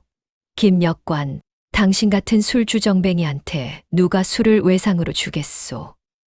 어서 나가시오. 사람들의 비웃음 속에서 김역관은 벌건 얼굴로 비틀거렸습니다. 산이는 그에게 다가가 주모에게 술값을 대신 치러주고 김역관을 부축해 자리에 앉혔지요. 역관 어른, 소인과 함께 동네 외관에 가 주십시오. 일본 상인들과 흥정을 트려면 어르신이 꼭 필요합니다. 김역관은 개슴츠레한 눈으로 산이를 올려다보더니 자주 섞인 웃음을 흘렸습니다. 이 사람아, 나 같은 폐인을 데려가서 무얼 하겠나. 한양 바닥에서 김역관 하면 다들 손가락질을 하는데 재주는 있으나 술에 다 말아먹은 한심한 인간이라고 말이야. 재주가 있는데 알아주는 이가 없었을 뿐이지요. 산이는 김역관의 흐린 눈을 똑바로 마주보며 말했습니다. 어르신은 두 나라 말을 잇는 귀한 재주를 가졌사옵니다. 술이 어르신을 망친 게 아니라 어르신의 재주를 알아주지 않는 세상이 어르신을 술로 내몬 게 아닙니까? 소인은 어르신의 재주를 압니다. 어르신께서 다시 사람들 앞에 떳떳이 설 수 있게 그 재주를 한번 마음껏 펴 보십시오. 김역관의 흐릿하던 눈에 물기가 차올랐습니다. 천출 출신 간별이 모두가 손가락질하는 제게 그런 말을 해 주리라곤 꿈에도 생각지 못한 것이지요. 그는 들고 있던 술잔을 천천히 내려놓았습니다. 네, 이 술잔을 마지막으로 끊겠네. 자네가 내 재주를 산다 하니 그 재주에 부끄럽지 않게 살아봄세. 동네든 어디든 내 혀가 쓸모 있는 곳이라면 자네를 따라가지. 마지막으로 산이는 동네로 가져갈 진짜 인삼을 구하러 양부가 살던 강원 깊은 산골로 향했습니다. 몇 해 만에 다시 오른 산이었지요. 골짜기를 오르는 산의 코끝에 어린 시절 맡던 그 알싸한 약초 냄새가 와락 끼쳐왔습니다. 산이는 무엇보다 먼저 양지 바른 산기슭에 자리한 양부의 무덤을 찾았습니다. 손수풀을 뽑고 술 한 잔을 올린 뒤 산이는 무덤 앞에 엎드려 나직이 입조렸지요. 아버지가 물려주신 이 코로 이제 사람을 살리고 상단을 일으키고 있습니다. 가진 게 없을수록 베풀라 하신 말씀 한순간도 잊지 않았습니다. 소식을 듣고 모여든 10만이들이 산이를 제 식구처럼 반겼습니다. 양부의 손에 자란 산이를 그들은 산골의 자식으로 여겼지요. 늙은 10만이 하나가 산이의 손을 거친 두 손으로 감싸주며 너털웃음을 지었습니다. 그 영감님 버둔 아이가 이리 훤한 장부가 되어 돌아올 줄이야. 영감님이 사람 하나는 기막히게 봤지. 자네한테 우리가 어찌 가짜를 섞겠나. 자네 그 코가 단번에 알아챌 텐데 뭐. 10만이들은 깊은 산에서 캔 귀한 산삼과 상등품 인삼을 산이에게만은 정직한 값에 아낌없이 내어주었습니다. 그 인삼 한 뿌리 한 뿌리에는 산골 사람들의 땀과 산이를 향한 믿음이 함께 배어 있었지요. 그리하여 산이의 곁에는 길눈 밝은 곰배파리와 두 나라 말을 잇는 김역관과 진짜 인삼을 대어주는 10만이들이 모여들었습니다. 하나같이 세상이 등을 돌리고 업신여기던 이들이었지요. 허나 산이가 그들을 사람으로 알아보고 그 재주를 귀히 여기니 그들은 기꺼이 제 가진 모든 것을 산이에게 내어주었습니다. 칼 한 번 휘두르지 않고 큰돈 한 푼 쓰지 않고도 산이는 사람의 마음을 얻어 제 사람으로 삼은 것입니다. 가진 게 없을수록 베풀라던 양부의 그 한마디가 이렇듯 사람이 되어 산이에게 돌아오고 있었지요. 마침내 산이의 행렬이 동네를 향해 길을 떠났습니다. 인삼바리를 가득 실은 마소 여러 필과 곰배팔이며 김역관이며 구표도 그리고 짐꾼 몇이 함께한 단출한 행렬이었지요. 새벽 이슬을 밟으며 한양을 나선 일행은 날이 가고 또 가도록 남쪽으로 걸음을 옮겼습니다. 낮이면 흙먼지 이는 길을 걷고 밤이면 주막에 들거나 한 데서 노숙을 하며 길을 재촉했지요. 곰배파리는 굽은 팔로도 누구보다 앞장서 길을 짚었습니다. 어느 갈래길에서 어느 쪽으로 들어야 빠른지, 어느 고개에 도적이 잘 나오는지를 손금 보듯 꿰고 있었지요. 술을 끄는 김역관은 처음 며칠은 손을 떨며 괴로워하더니 차츰 맑은 정신을 되찾아 일행에게 일본말 몇 마디를 가르치며 웃음을 보태었습니다. 세상이 업신여기던 이들이 한데 모여 한 길을 가니 어느새 서로가 서로에게 든든한 의지가 되어 갔지요. 길을 떠난 지 여러 날, 일행은 마침내 험준한 세제에 다다랐습니다. 하늘을 찌를 듯한 봉우리들이 길 양옆으로 우뚝 솟고 우거진 숲이 한낮에도 어둑한 그늘을 들이운 곳이었지요. 길은 좁고 가팔라 마소가 겨우 한 줄로 지날만 했습니다. 고갯마루에 가까워질 무렵 앞서 걷던 곰배파리가 문득 걸음을 멈추었습니다. 그는 굽은 팔을 가슴에 안은 채 길바닥을 유심히 살폈지요. 이상한 걸. 여기 풀숲이 사람 발에 짓밟힌 자국이 새 것이요. 그것도 한둘이 아니라 여럿이라고. 산짐승 발자국이 아니야. 그 말에 일행이 긴장하던 그때 이번엔 구표두가 우뚝 멈춰서며 한 손을 들었습니다. 그 형형한 외눈이 어둑한 숲을 쏘아보고 있었지요. 새소리가 그쳤다. 산새가 한꺼번에 입을 다물 때는 숲에 사람이 숨었을 때뿐이다. 모두 바짝 붙어라. 바리를 가운데로. 그 말이 채 끝나기도 전이었습니다. 우거진 숲 양옆에서 시퍼런 칼과 도끼를 지켜든 산적 떼가 함성과 함께 우르르 쏟아져 내려왔습니다. 흙먼지가 일고 마소가 놀라 울부짖었지요. 산적의 수는 10대여섯은 좋게 되어 보였습니다. 험상궂은 얼굴에 칼자국이 가득한 자들이 일행을 순식간에 에워쌌습니다. 꼼짝 마라. 인삼바리를 고스란히 두고 목숨만 부지에 꺼지면 그래도 자비를 베풀어 주마. 우두머리로 보이는 거구의 사내가 도끼를 어깨에 걸친 채 으르렁거렸습니다. 헌데 그 입에서 뜻밖의 말이 흘러나왔지요. 한양서 행수 어른이 두둑이 값을 쳐 주마하셨다.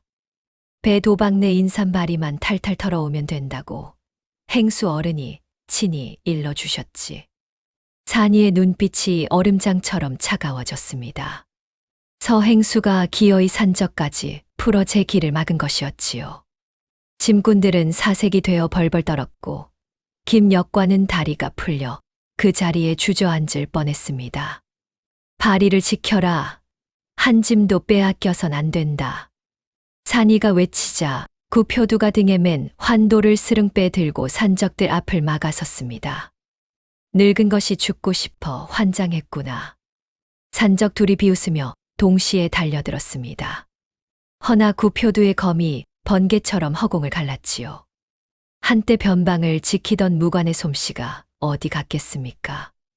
달려들던 두 산적이 미처 비명도 못 지르고 어깨를 부여잡으며 나가 떨어졌습니다. 구표두는 외눈을 부릅뜬 채 늙은 범처럼 산적들 사이를 누볐지요.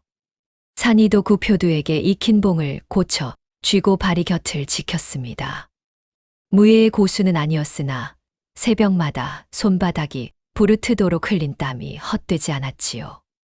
달려드는 산적의 칼을 봉으로 쳐내고 바리에 손을 뻗는 자의 정강이를 후려쳤습니다. 곰배파리는 성한 팔로 지게 작대기를 휘둘렀고 짐꾼들도 몽둥이를 들고 결사적으로 맞섰습니다. 허나 중과부적이었습니다. 산적의 수가 워낙 많아 구표두 하나로는 다 막을 수가 없었지요. 산적 서너시 그 틈을 비집고 바리로 달려들었습니다. 한 짐꾼이 도끼 자루에 어깨를 맞고 비명을 지르며 쓰러졌고 인삼바리 하나가 막 산적의 손에 넘어가려는 찰나였습니다. 구표두마저 등 뒤에서 달려든 자에게 옆구리를 베어 휘청였지요. 안 된다.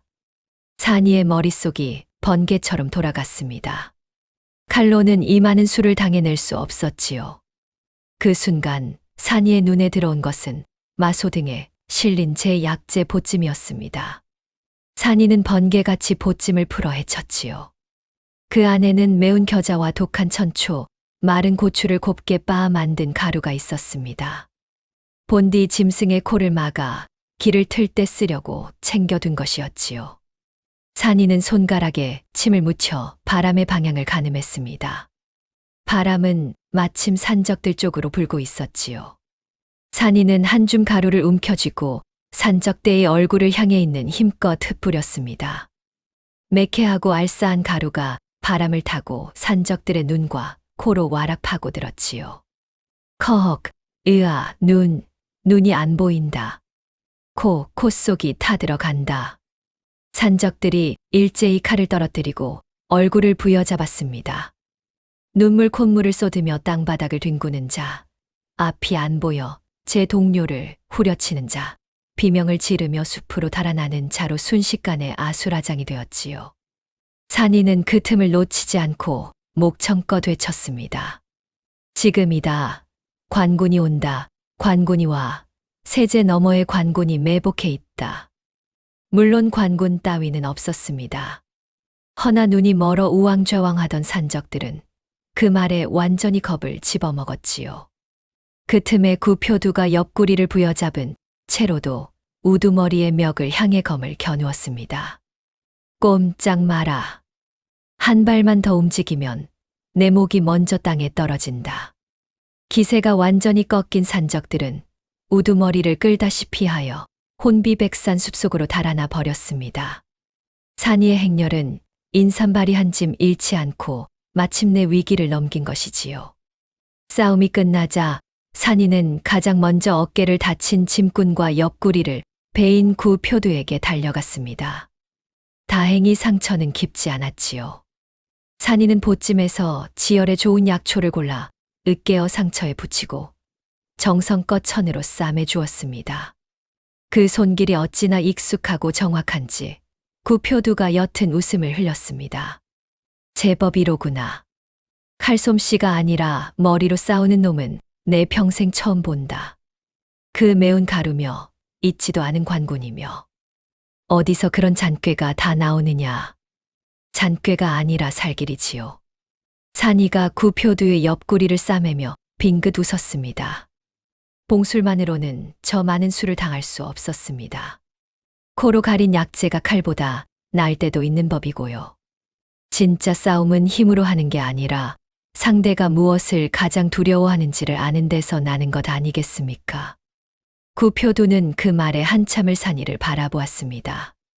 단지 코만 밝은 종놈인 줄 알았더니 이 사내의 머릿속에는 세상을 잇는 또 다른 눈이 들어 있었던 것이지요.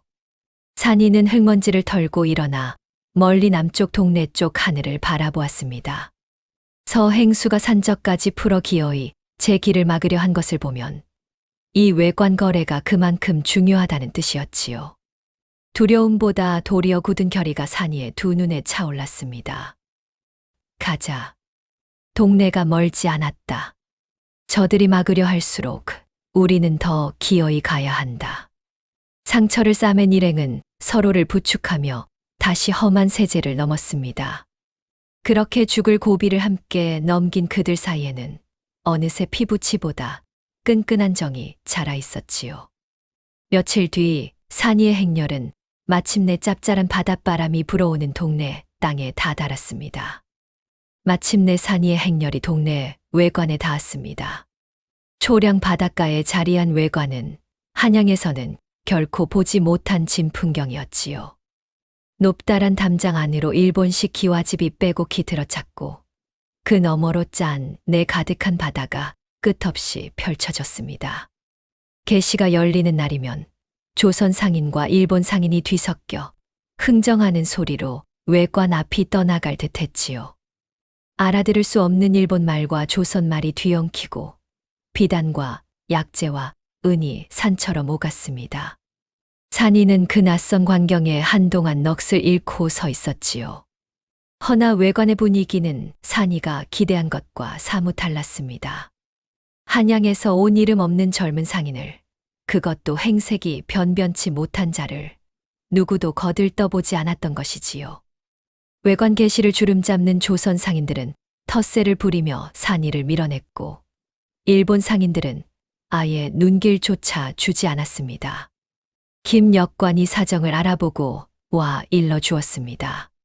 산이 큰일이네.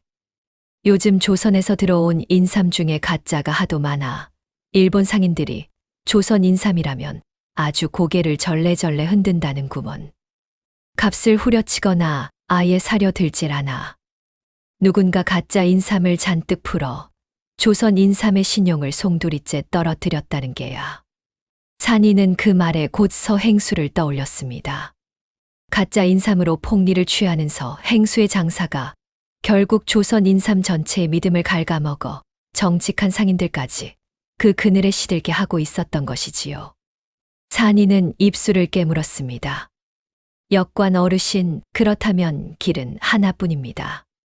가짜에 대해 의심이 가득한 저들에게 진짜가 무엇인지를 똑똑히 보여주는 수밖에요.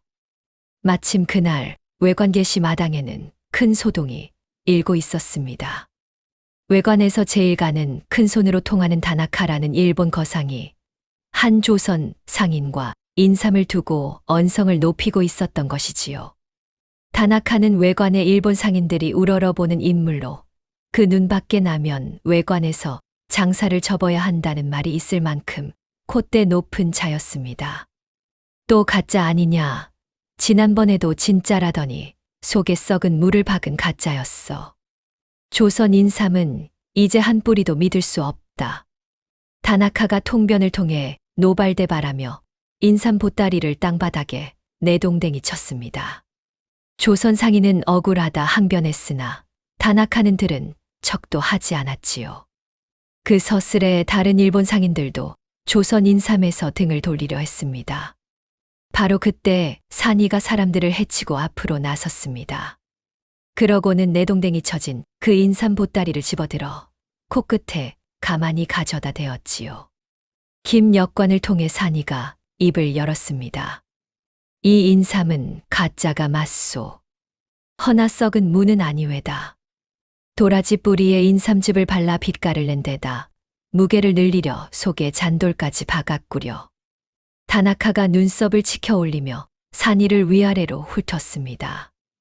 행색 초라한 젊은 조선 상인이 제 앞에서 인삼을 논하니 가소롭다는 얼굴이었지요. 내까짓게 무얼 안다고 나서느냐. 냄새만 맡고 속을 어찌 안단 말이냐. 못 믿으시겠거든 쪼개보시오. 다나카가 코웃음을 치며 인삼을 칼로 쪼개자 과연 그 속에서 자잘한 돌멩이가 우수수 쏟아져 나왔습니다. 다나카의 얼굴이 일순 굳었지요. 둘러선 일본 상인들이 술렁이기 시작했습니다. 용케 맞췄구나. 허나 가짜를 가려낸다 하여 내 인삼이 진짜라는 법은 없지.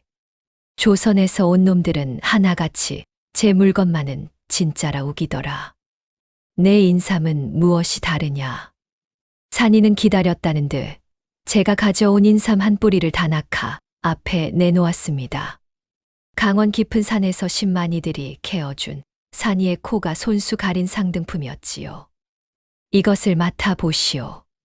흙내 속에 알싸한 단내가 깊고 결이 고다 손톱이 들지 않소. 무엇보다도 진짜는 결코 거짓을 말하지 않는 법이요. 산이는 잠시 숨을 고르더니 외관 마당이 쩌렁 울리도록 또렷이 말했습니다. 여기 끓는 물 한 솥을 가져오시오. 이 인삼을 그 물에 담그겠소. 진짜 인삼이라면 물이 맑게 우러나고 향이 심뒤를 갈 것이요. 가짜라면 물이 흐려지고 비린내가 날 것이요. 내 이 인삼에 가짜가 한 뿌리라도 섞였거든. 오늘 가져온 인삼 바리를 모조리 불태우고 값을 한 푼도 받지 않겠소. 외관 마당이 술렁였습니다. 제 물건 전부를 걸겠다는 그 배포에 콧대 높던 다나카의 눈빛도 흔들렸지요. 이내 끓는 물 한 솥이 마당 한복판에 놓이고 산이의 인삼 한 뿌리가 그 안에 담겼습니다. 조선 상인이고 일본 상인이고 할 것 없이 수십 개의 눈이 솥 하나에 쏠렸지요. 김 역관이 마른 침을 삼켰고 곰배파리는 굽은 팔을 가슴에 안은 채 숨을 죽였습니다. 물이 부글부글 끓어오르자 솥 안의 물빛이 차츰 변하기 시작했습니다. 흐려지기는커녕 도리어 맑은 호박빛으로 곱게 우러났지요. 그와 동시에 그윽하고 알싸한 인삼향이 김을 타고 피어올라 외관 마당을 가득 채웠습니다. 그 향이 어찌나 깊은지 멀찍이 섰던 사람들까지 코를 벌름거리며 다가왔지요. 이 향은 다나카가 저도 모르게 솥 가까이 다가가 그 향을 깊이 들이마셨습니다. 평생 인삼을 만져온 그였지요. 이것이 가짜에서는 결코 날 수 없는 진짜 중에 진짜 향이라는 것을 다나카는 단번에 알아차렸습니다. 한참을 향해 취해 있던 다나카가 천천히 고개를 들어 산이를 바라보았습니다. 그 거만하던 눈빛은 어느새 깊은 존경으로 바뀌어 있었지요. 내 평생 외관에서 별이별 조선 상인을 다 보았으나 제 물건 전부를 걸고 진짜를 증명하는 자는 처음이다. 가짜가 판치는 이 바닥에서 자네 같은 자가 다 있었구나. 다나카는 산이에게 정중히 고개를 숙였습니다. 자네 인삼 내 전부 사겠네. 부르는 값을 다 쳐주지. 아니, 앞으로 자네가 가져오는 인삼이라면 무엇이든 두 눈 감고 사겠네. 진짜를 가리는 조선 상인이 외관에 나타났다고 내 온 외관에 소문을 내주마. 다나카의 그 한마디에 가짜에 대어 조선 인삼을 외면하던 일본 상인들이 앞다투어 산이에게로 몰려들었습니다. 산이의 인삼만은 비싼 값을 치르고도 서로 가져가려 아우성이었지요. 산이는 가져간 인삼을 모두 외은으로 바꾸어 한양에서 산 값에 몇 갑절에 달하는 거금을 손에 쥐었습니다. 작은 상단으로서는 꿈에서도 만져보지 못한 돈이었지요. 산이가 외은 괴짝을 가만히 내려다보는데 곁에 선 김 역관이 눈물을 글썽이며 그 어깨를 쳤습니다. 산이 자네가 기어이 해냈네. 가짜로 더럽혀진 조선 인삼의 이름을 자네가 진짜로 다시 세운 게야. 산이가 외은을 가득 싣고 한양으로 돌아오자 배 도박내 상단은 발칵 뒤집혔습니다. 배도방은 산이의 손을 잡고 눈물을 글썽였지요. 산아, 내가 우리 상단을 살렸구나. 아니, 살린 정도가 아니라 일으켜 세웠어. 그 외은을 미천으로 배도방네 상단은 몰라보게 커졌습니다. 점포를 늘리고 차인을 들이고 한양에서도 손꼽히는 상단으로 우뚝 섰지요. 산이의 이름은 이제 진짜만 파는 배도방네의 상징이 되었습니다. 천출 종놈이 한 상단을 일으켜 세운 것이지요. 6월은 그런 산이를 그윽한 눈으로 바라보았습니다. 두 사람이 등잔불 아래 머리를 맞대던 그 숱한 밤들이 이제 큰 결실을 맺고 있었지요. 허나 산이가 높이 오를수록 서행수의 분노는 활활 타올랐습니다. 산적을 풀어도 막지 못한 데다 이제 진짜만 파는 상단이라는 산이의 명성이 제 가짜 장사의 숨통을 조여오고 있었으니까요. 종놈 하나가 기어이 내 목을 조르는구나. 더는 두고 볼 수 없다. 서행수는 마침내 독한 결심을 했습니다. 그는 은밀히 두 사람을 불러들였지요. 하나는 산이를 미워하던 차인 박서방이요. 다른 하나는 인삼 무역의 허가를 쥐고 흔드는 포삼 별장 오별장이었습니다. 오별장은 돈이라면 제 어미도 팔아넘길 위인이었지요. 박서방, 자네가 배도방네 안에서 내 손발이 되어주게. 산이 그놈에게 가짜 인삼 누명을 씌울 빌미만 만들어주면 자네를 내 상단의 큰 행수로 앉혀주지. 오별장, 자네는 관의 힘으로 배도방네를 올감해주게. 나라에 바칠 인삼에 가짜를 섞어 팔아넘긴 죄로 몰면 그 상단을 통째로 압류할 수 있을 게야. 박서방과 오별장이 음흉하게 머리를 조아렸습니다. 거상과 부패한 관리와 배신자가 한 상단을 무너뜨리려 어둠 속에서 손을 맞잡은 것이지요. 산이가 외은을 가득 싣고 한양으로 돌아온 그날은 배도방네 상단이 생긴 이래 가장 큰 잔칫날이었습니다. 죽어가던 상단이 단숨에 한양에서 손꼽히는 거상으로 일어섰으니 차인과 짐꾼들까지 덩실덩실 춤을 추었지요. 배도방은 산이의 두 손을 맞잡고 한참을 놓지 못했습니다. 산아, 내 너를 거둘 적엔 그저 가여운 종놈 하나 구한 줄로만 알았다. 헌데 내가 이 늙은이의 상단을, 아니 내 인생을 일으켜 세웠구나. 그날 밤 산이는 6월과 함께 장부를 정리하며 더 큰 꿈을 그렸습니다. 6월아, 외관이 이만하다면 청나라 연경은 또 얼마나 크겠느냐. 의주를 넘어 연경까지 길을 트면 우리 인삼이 천하를 누빌 게야. 조선의 진짜 인삼이 얼마나 귀한지 내 온 천하에 보여주고 싶구나. 6월은 등잔불 아래 산이의 옆 얼굴을 가만히 바라보았습니다. 천출 종놈으로 만나 여기까지 함께 온 두 사람이었지요. 6월의 뺨이 발글에 물들었습니다. 오라버니라면 능히 하실 거예요. 셈은 제가 끝까지 맡을 테니 오라버니는 그 코로 천하의 진짜를 가려주세요. 두 사람의 도란거리는 웃음소리가 등잔불처럼 따뜻하게 번지던 밤이었습니다.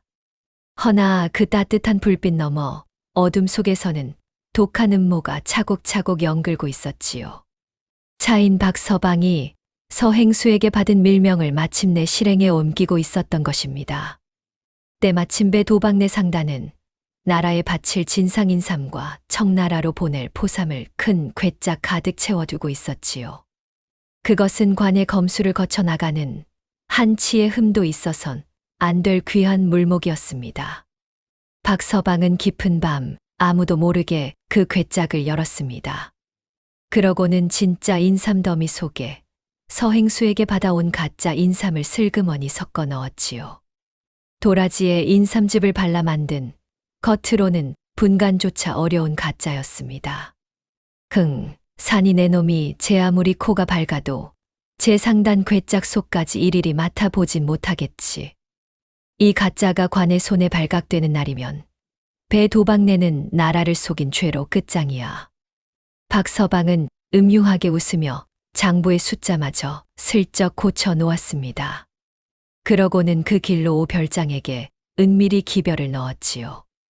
이튿날 아침 해가 채 퍼지기도 전이었습니다. 별안간 상단대문이 우당탕 부서지며 포삼 별장 오 별장이 한 무리의 포조를 이끌고 들이닥쳤습니다. 배도박내 상단을 봉쇄하라. 나라에 바칠 인삼에 가짜를 섞어 조정을 능멸한 죄 내 친히 잡아내러 왔다. 상단은 순식간에 아수라장이 되었습니다. 포졸들이 창고를 뒤지고 괴짝을 열어젖 쳤지요. 영문도 모르는 배도방이 버선발로 뛰어나왔습니다. 이게 대체 무슨 일이오? 우리 상단은 진짜 인삼만을 다루는 곳이오. 가짜라니 당치도 않소. 닥쳐라. 여기 명백한 증좌가 있다. 오 별장이 괴짝에서 인삼 한 뭉치를 꺼내 높이 들어 보였습니다. 박서방이 미리 섞어둔 그 가짜 인삼이었지요. 이래도 발뺌을 하겠느냐. 나라에 바칠 진상 인삼에 가짜를 섞다니. 이는 곧 임금을 속인 죄렸다. 소란을 듣고 달려온 산이가 그 인삼을 받아들어 코끝에 가져갔습니다. 단번에 알 수 있었지요. 이것은 서행수가 만들어 풀던 바로 그 가짜였습니다. 별장 어른, 이것은 우리 상단의 인삼이 아닙니다. 누군가 우리 괴짝에 몰래 섞어 넣은 가짜입니다. 이 가짜는 서행수가 만든 것이 분명하니 부디 그 출처를 밝혀. 서행수, 한양제일의 거상이신 그분을 어디 함부로 입에 올리느냐. 오 별장이 산이의 말을 단칼에 잘랐습니다. 애초에 한통속이니 들을 리가 없었지요. 종놈 출신 주제에 별 해괴한 변명을 다 늘어놓는구나. 증좌가 이리 명백한데 누가 섞었느니 하는 헛소리로 죄를 면할 성싶으냐. 그때 박서방이 슬며시 나서서 거짓 증언을 보탰습니다. 별장 날이 소인이 두 눈으로 똑똑히 보았습니다요. 저 산이라는 자가 이문을 더 남기려고 진짜의 가짜를 섞으라 시켰습지요. 도방 어른은 까맣게 모르셨습니다. 산이의 눈이 찢어질 듯 부릅떠졌습니다. 한솥밥을 먹던 박서방이 제 얼굴에 똑바로 침을 뱉으며 배신한 것이었지요. 멀찍이 담장 밖에서는 서행수가 뒷짐을 진 채 그 광경을 흐뭇이 바라보고 있었습니다. 역관이고 보부상이고 다 소용없구나. 종놈 하나가 기어오르더니 결국 제자리로 처박히는 게야. 오 별장은 추상같이 명을 내렸습니다. 이 상단의 모든 재물을 압류하고 봉인하라. 창고며 점포며 인삼이며 단 한 톨도 빼돌리지 못하게 하라. 배도방과 산이는 관하로 끌고 가 문초하렸다. 포졸들이 창고마다 봉인을 붙이고 외관에서 피땀으로 벌어온 외은 괴짝마저 모조리 수레에 실어냈습니다. 산이가 죽을 고비를 넘기며 일으킨 모든 것이 한순간에 관의 소나귀에 떨어진 것이지요. 6월은 장부를 끌어안은 채 사색이 되어 떨었고 곰배파리와 김역관은 발만 동동 굴렀습니다. 그 광경을 지켜보던 배도방의 얼굴이 점점 핏기를 잃어갔습니다. 평생을 정직 하나로 쌓아 올린 상단이 누명을 쓰고 무너지는 꼴을 두 눈으로 똑똑히 보고 있었으니까요. 배도방이 부들부들 떨리는 손으로 가슴을 움켜쥐었습니다. 미처는 신용이라 했거늘 우리가 어찌 나라를 속였단 말이냐. 이 억울함을 어찌. 말을 채 맺지 못한 배도방이 갑자기 외마디 소리와 함께 그 자리에 풀썩 쓰러졌습니다. 도방 어르신. 산이가 비명을 지르며 달려가 배도방을 끌어안았습니다. 배도방은 한쪽 입가가 일그러진 채 말 한마디 제대로 잊지 못하고 가쁜 숨만 몰아쉬었지요. 평생 곧던 그 어르신께서 누명의 충격에 그만 풍을 맞고 만 것이었습니다. 어르신, 정신 차리십시오. 어르신. 산이의 절규에도 배도방에 흐려지는 눈은 그저 산이를 애처로이 바라볼 뿐이었습니다. 포졸들은 그런 산이를 사정없이 끌어냈지요. 봉인된 상단 위로 차디찬 아침 햇살이 내리는데 산이가 일으킨 모든 것이 그렇게 한순간에 무너져 내리고 있었습니다. 산이는 차디찬 옥에 갇혔습니다. 햇빛 한 줄기 들지 않는 어둑한 옥산, 눅눅한 집더미 위에서 산이는 며칠을 뜬 눈으로 지새웠지요. 발에는 착고가 채워지고 목에는 칼이 씌워졌습니다. 천출로 태어나 가진 서름을 다 겪은 산이었으나 이토록 깊은 나락은 난생 처음이었지요. 오별장은 산이를 끌어내어 모진 문초를 가했습니다. 순순히 자백하라. 내가 이문에 눈이 멀어 가짜를 섞었다고 불기만 하면 목숨만은 살려주마. 끝까지 버티면 나라를 속인 대죄로 내 목이 떨어질 것이야. 매질이 산이의 등을 사정없이 후려쳤습니다. 살이 터지고 피가 배었지요. 허나 산이는 이를 악물고 고개를 저었습니다. 없는 죄를 어찌 있다 하겠습니까? 소인은 평생 거짓을 모르는 코 하나로 살아왔습니다. 그 코를 두고 어찌 제 입으로 거짓을 토하겠습니까? 차라리 이 자리에서 목을 치십시오. 매질의 살점이 떨어져 나가도 산이는 끝내 거짓 자백을 하지 않았습니다. 정직 하나가 그의 전부였으니까요. 오별장은 분을 못 이겨 발을 굴렀지요. 옥 밖의 세상도 무너져 내리기는 마찬가지였습니다. 배 도박내 상단은 봉인된 채관에 넘어가 곧 헐값에 팔려 나갈 처지였지요. 진짜만 파는 배 도박내라며 우러르던 사람들이 이제는 손가락질을 하며 수군거렸습니다. 그럴 줄 알았어. 천출이 무슨 장사를 한다고.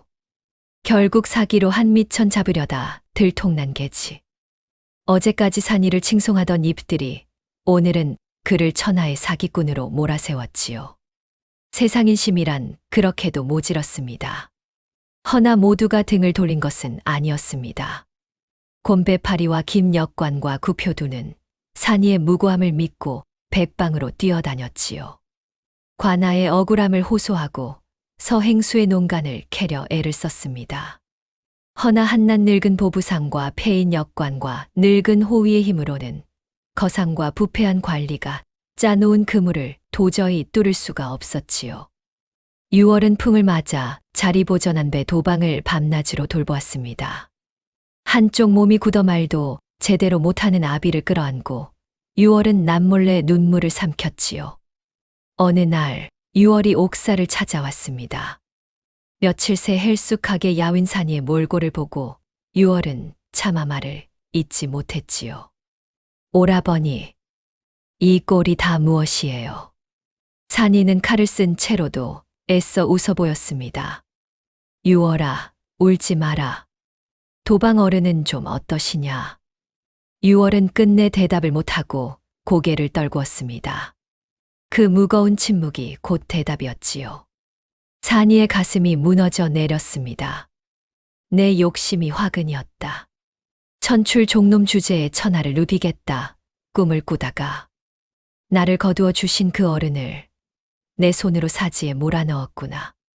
산이의 눈에서 굵은 눈물이 뚝뚝 떨어졌습니다. 제 한 몸 망가지는 것보다 제 욕심의 은인이 무너진 것이 천배 만배 더 아팠지요. 그날 옥문을 나선 6월은 집으로 돌아와 곧장 제 폐물함을 열었습니다. 그 안에는 시집갈 날을 위해 어머니가 물려주신 은비녀와 놀이개, 가락지가 고이 담겨 있었지요. 한 여인이 평생 단 한 번을 위해 간직하는 가장 귀한 것들이었습니다. 6월은 그것을 한 점 망설임 없이 보자기에 싸들었습니다. 이까지 폐물이 다 무슨 소용이람. 오라버니를 살릴 수만 있다면. 6월은 그 폐물을 들고 전당포로 또 옥졸에게로 분주히 발품을 팔았습니다.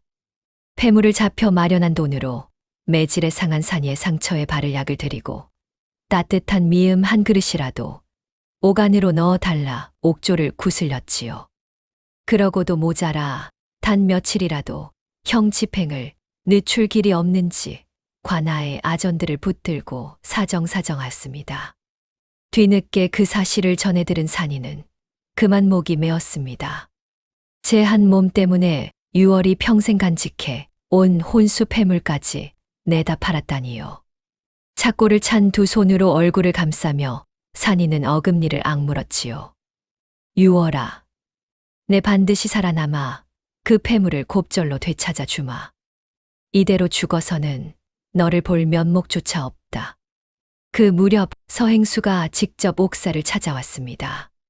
비단 옷을 떨쳐 입은 그는 옥에 갇힌 산이를 거만하게 내려다보며 비릿하게 웃었지요. 쯧쯧 코 하나는 기막히게 밝은 놈이 제 앞날은 못맡았구나. 내 진작 말하지 않았더냐. 천출은 천출답게 분수를 지키며 살라고. 서행수. 이제와 발버둥 쳐봐야 다 소용없다. 며칠 뒤면 너는 나라 속인 죄로 목이 떨어질 게고 배 도박내 상단은 고스란히 내 손에 넘어올 게야. 가짜든 진짜든 결국 세상을 차지하는 건 힘 있는 자다. 네, 그 알량한 정직이 너를 이 꼴로 만든 게지. 서행수는 통쾌하다는 듯 너털웃음을 치고 돌아섰습니다. 산이는 착고를 찬 채 멀어지는 서행수의 뒷모습을 그저 바라볼 수밖에 없었지요. 그날 밤 산이는 어둠 속에 홀로 웅크려 앉았습니다. 곧 목이 떨어질 처지요. 은희는 죽어가고 평생 일군 모든 것이 남의 손에 넘어갔습니다. 정직하게 살면 복이 온다던 양부의 말씀이 이 순간만은 부질없는 거짓말처럼 느껴졌지요. 아버지, 정직하게 살면 정령복이 온다 하셨지요. 헌데 어찌 제게는 이런 끝 모를 어둠뿐입니까? 산이의 나직한 흐느낌이 차가운 옥사 벽에 부딪혀 쓰러졌습니다. 한 줄기 빛도 들지 않는 칠흑 같은 어둠 속에서 산이는 그렇게 생애 가장 깊은 바닥으로 가라앉고 있었습니다. 얼마나 그렇게 어둠 속에 웅크려 있었을까요? 산이가 무심코 제 가슴께를 더듬었습니다. 옥살이 중에도 한시도 몸에서 떼지 않은 양부의 낡은 향낭이 손끝에 만져졌지요. 산이는 그것을 꺼내 코끝에 가만히 가져다 대었습니다. 매질에 지식여진 몸으로도 그 알싸한 약초 냄새를 맡자 흐려졌던 정신이 맑게 깨어났지요. 향은 거짓을 말하지 않는다던 양부의 음성이 그 냄새를 타고 어둠 속에 또렷이 되살아나는 듯 했습니다. 그렇게 향낭을 그려쥐던 산이의 손끝에 또 하나 자그마한 것이 만져졌습니다. 빛바랜 옥패 하나였지요. 행색이 초라해 포졸들도 대수롭지 않게 여겨 빼앗지 않은 작은 옥 조각이었습니다. 산이는 그 옥패를 두 손으로 가만히 감싸 쥐었습니다. 차가운 옥의 감촉이 손바닥에 닿는 순간 까맣게 잊고 있던 한 사람의 얼굴이 어둠 속에 떠올랐지요. 진대인이었습니다. 언젠가 산이가 길에서 쓰러져 죽어가던 청나라 노인을 약재 솜씨로 살려 낸 일이 있었지요. 그 노인이 떠나며 산이에게 이 옥패를 쥐어주었습니다. 그때 노인이 남긴 말이 이제야 산이의 귓전에 또렷이 되살아났지요. 젊은이, 그대는 제 한 몸살이 줄 모르고 생면부지의 늙은이를 살렸소. 네, 이 은혜를 잊지 않으리다. 이 옥패를 지니고 있다가 훗날 그대가 큰 곤경에 처하거든 연경으로 사람을 보내시오. 진가의 이름을 대고 이 옥패를 보이면 천하 어디서든 도움을 받을 것이오. 그때는 그저 고마운 노인의 인사치레로만 여겼더랬지요. 헌데 가만히 돌이켜보니 그 노인의 기품과 말씨가 예사롭지 않았습니다. 허름한 행색 속에서도 은은히 배어나오던 그 위엄은 결코 평범한 늙은이의 것이 아니었지요. 산이의 가슴 한구석에 희미한 무언가가 일었습니다. 이 옥패가 정말 무슨 힘이 있는지, 그 노인이 정녕 자신을 도울 수 있는 분인지 산이로서는 알 길이 없었지요. 어쩌면 죽음을 앞둔 늙은이의 헛된 인사치레였는지도 모릅니다. 허나 칠흑 같은 어둠 속에서 이 작은 옥패 하나는 산이가 붙들어 볼 수 있는 단 하나의 실라치였습니다.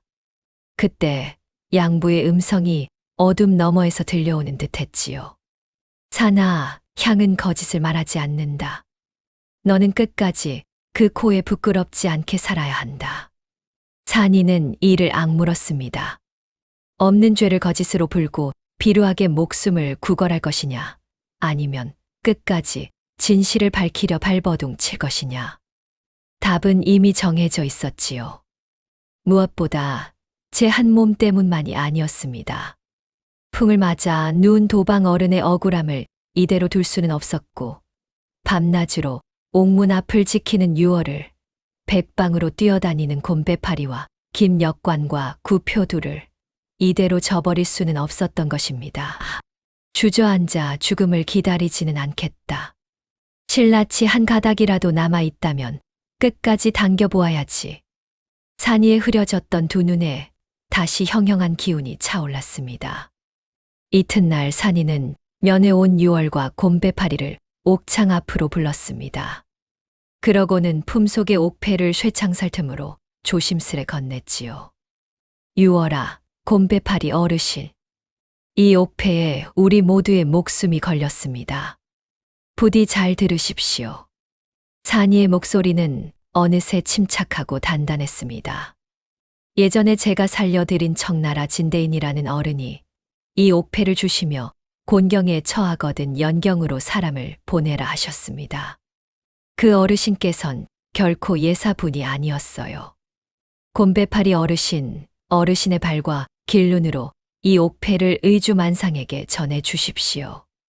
만상의 상인들은 연경을 제 집처럼 드나드니 가장 빠른 인편으로 진가에 이 소식을 전할 수 있을 겁니다. 곰배파리가 옥패를 굳게 받아 쥐었습니다. 걱정 말게.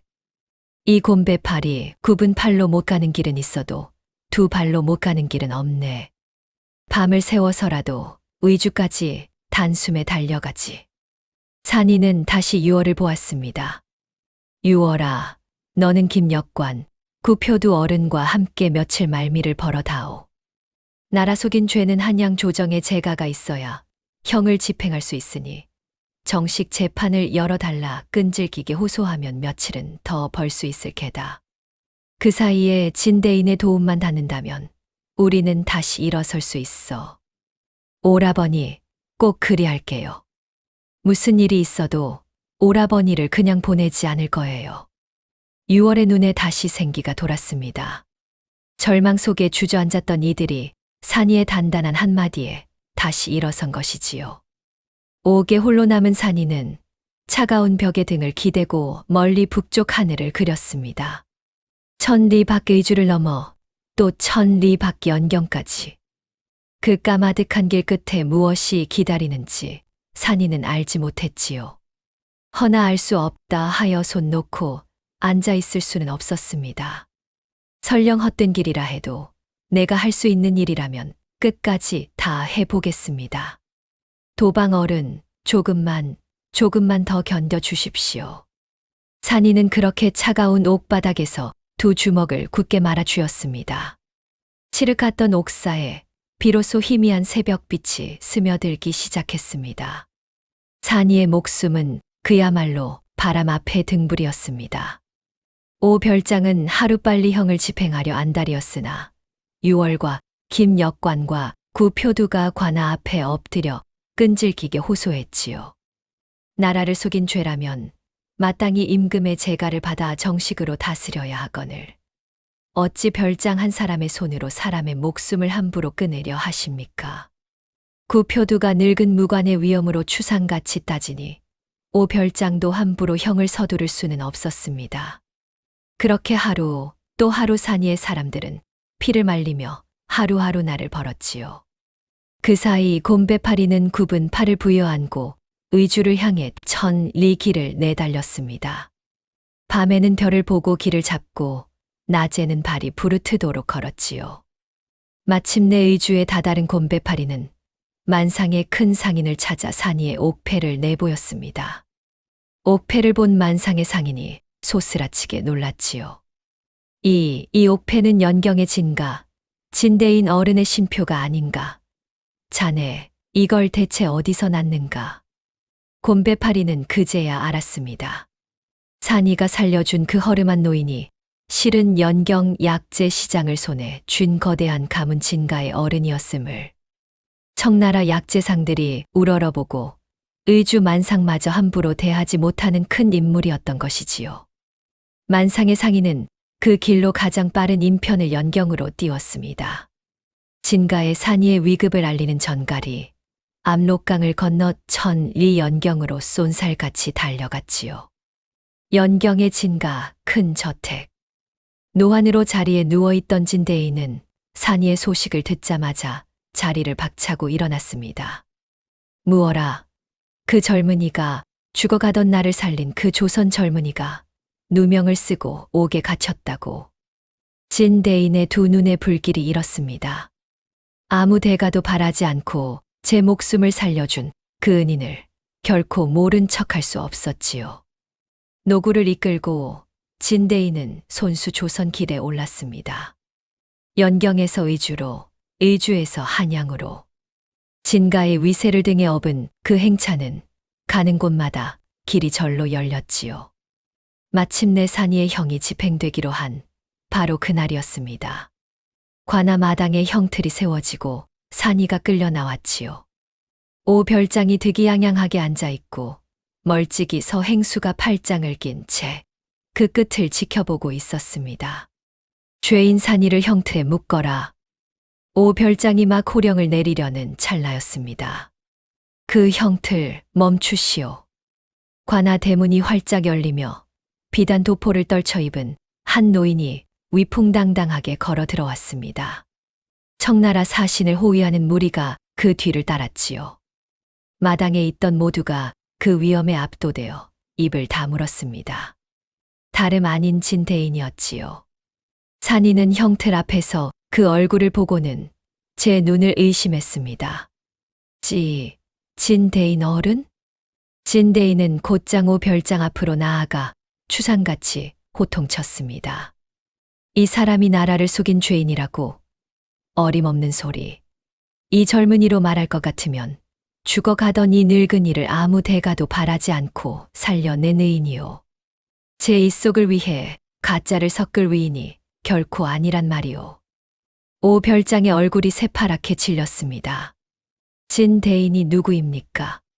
청나라 약재 무역을 좌지우지하는 거대 가문의 어른이요. 조선 조정조차 청과의 관계를 생각해 함부로 대하지 못하는 인물이었지요. 진대인은 좌중을 둘러보며 묵직하게 말을 이었습니다.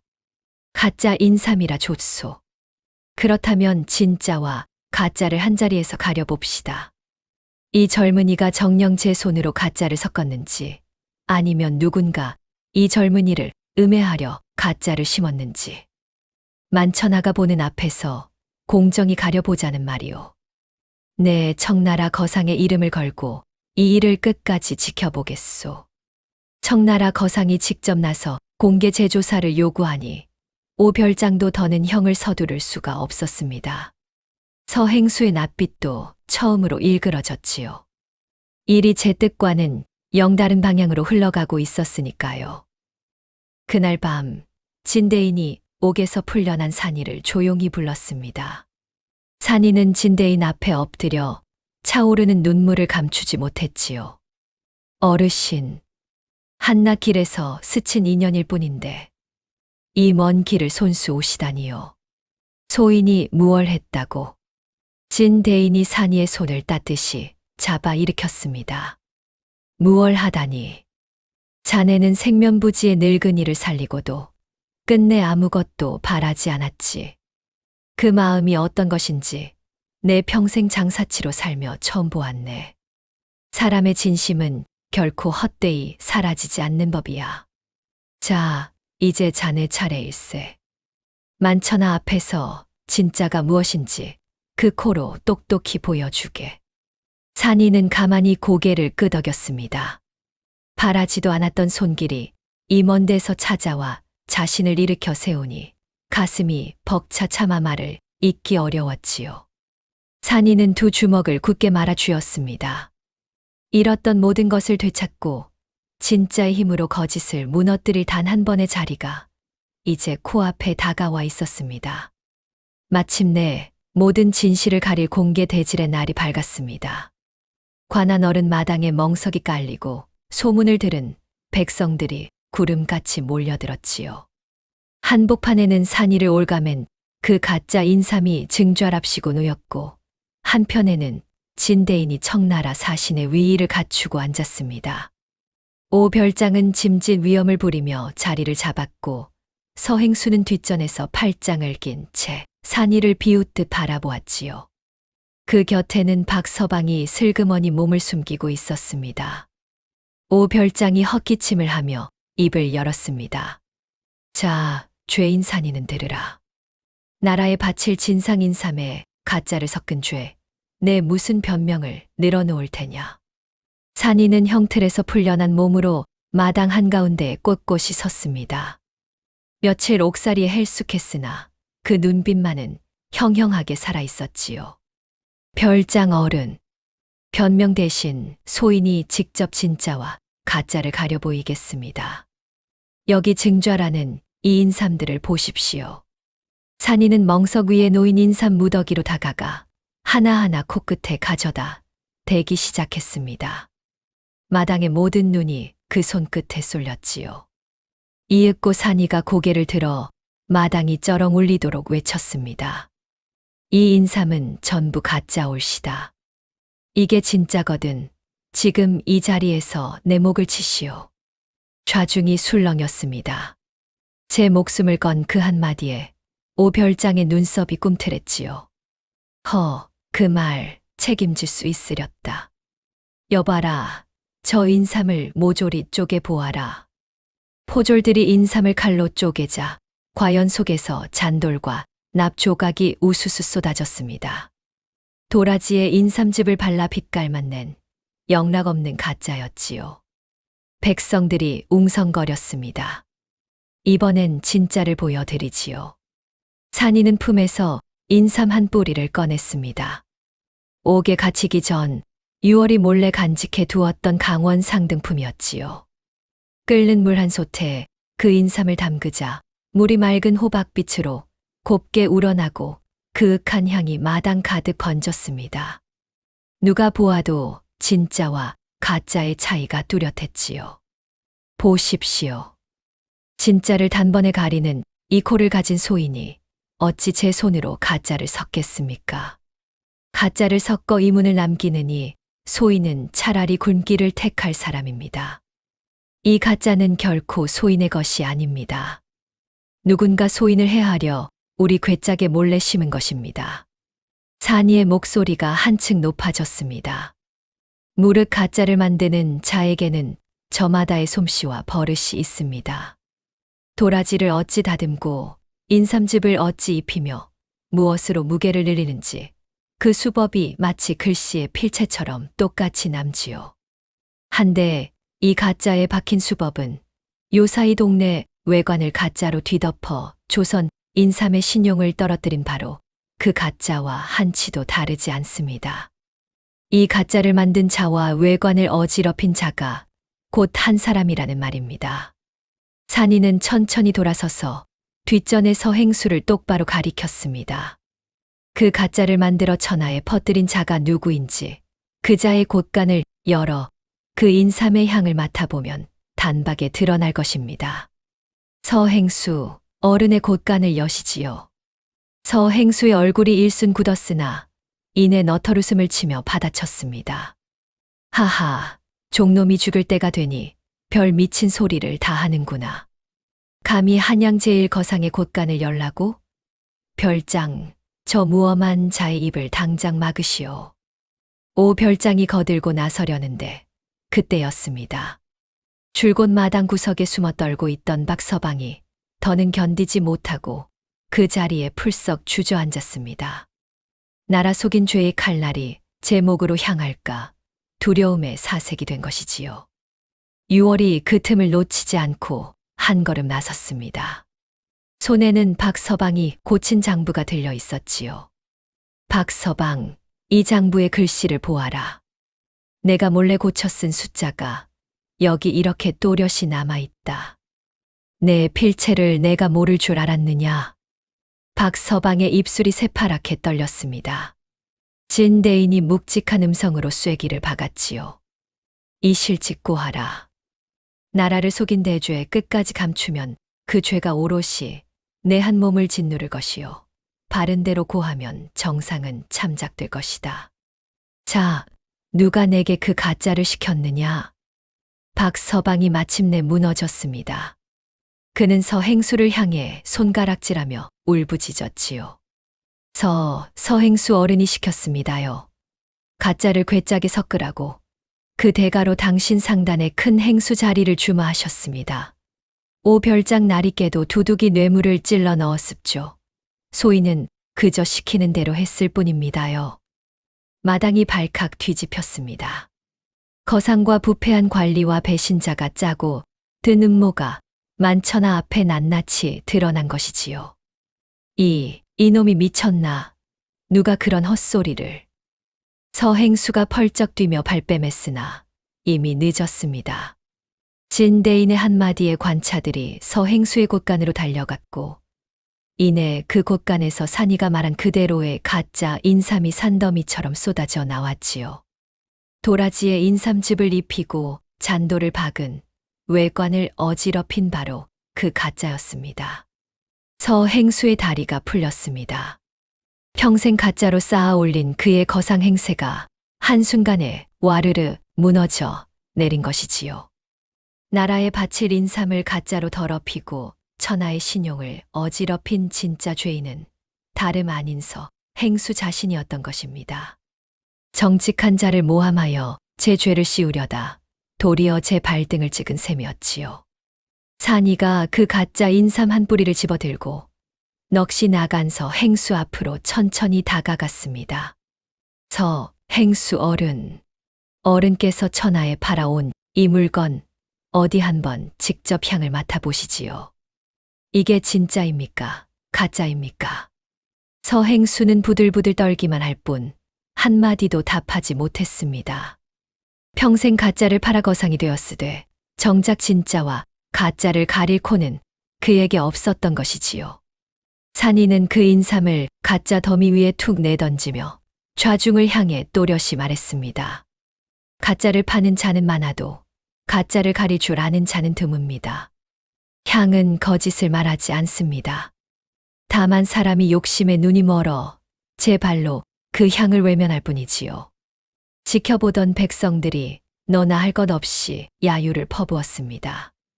어제까지 한양제일이라 우러르던 거상이 만천하 앞에서 한낱 가짜 장수로 무너져 내리는 순간이었지요. 저 서행수와 오별장을 당장 옥에 가두고 그 죄를 엄히 다스리라. 마침내 진실이 밝혀졌습니다. 서행수는 나라를 속이고 정직한 상인을 모함한 죄로, 오별장은 매물을 받고 관을 농락한 죄로 줄줄이 끌려갔지요. 배신자 박서방 또한 제가 지은 죄의 값을 치렀습니다. 압류되었던 배 도박내 상단의 재물은 한 톨도 빠짐없이 되돌아왔고 진짜만 파는 배 도박내의 이름은 그 어느 때보다 더 높아졌습니다. 천출 종놈이 오직 진짜 하나로 거짓의 산을 무너뜨린 것이지요. 모든 것이 제자리를 찾던 그 순간 산이는 문득 제 곁에 선 사람들을 둘러보았습니다. 죽어가던 자신을 살려준 인연으로 천리를 달려와 준 진대인, 굽은 팔로 의주까지 내달린 곰배파리, 술을 끊고 곁을 지킨 김역관, 늙은 몸으로 칼을 든 구표두, 진짜 인삼을 대어준 산골 신만이들, 그리고 끝까지 제 손을 놓지 않은 6월. 산이는 그제야 비로소 깨달았습니다. 자신을 살린 것은 옥패도 재물도 무예도 아니었지요. 언젠가 아무 대가도 바라지 않고 베푼 작은 인정들이 이렇게 사람이 되어 돌아와 자신을 일으켜 세운 것이었습니다. 산이의 두 눈에 뜨거운 것이 차올랐습니다. 산이는 품에서 양부의 낡은 향낭을 꺼내 가만히 그려쥐었습니다. 그러고는 멀리 강원의 하늘을 우러러 나직이 읊조렸지요. 아버지 가진 게 없을수록 베풀라 하셨지요. 그 베풀미 이렇듯 사람이 되어 끝내 저를 살릴 줄은 소인은 정녕 몰랐습니다. 아버지 말씀이 참으로 옳았습니다.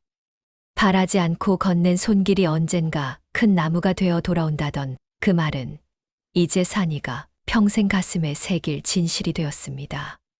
그 일이 있은 뒤 산이의 앞에는 더 큰 천하가 열렸습니다.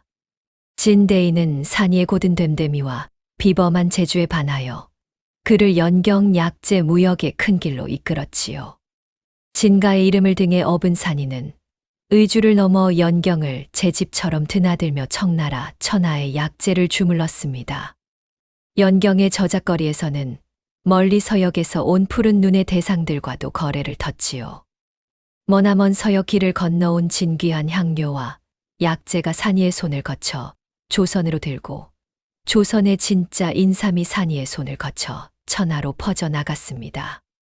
동네 외관의 다나카 또한 누명을 벗고 돌아온 산이를 두 팔 벌려 맞았지요. 진짜를 가리는 조선 상인의 인삼이라면 외관의 일본 상인들은 두말 없이 제값을 치렀습니다. 청과 외와 서역을 잇는 그 길목마다 산이의 이름이 진짜와 신용의 증표로 우뚝 섰지요.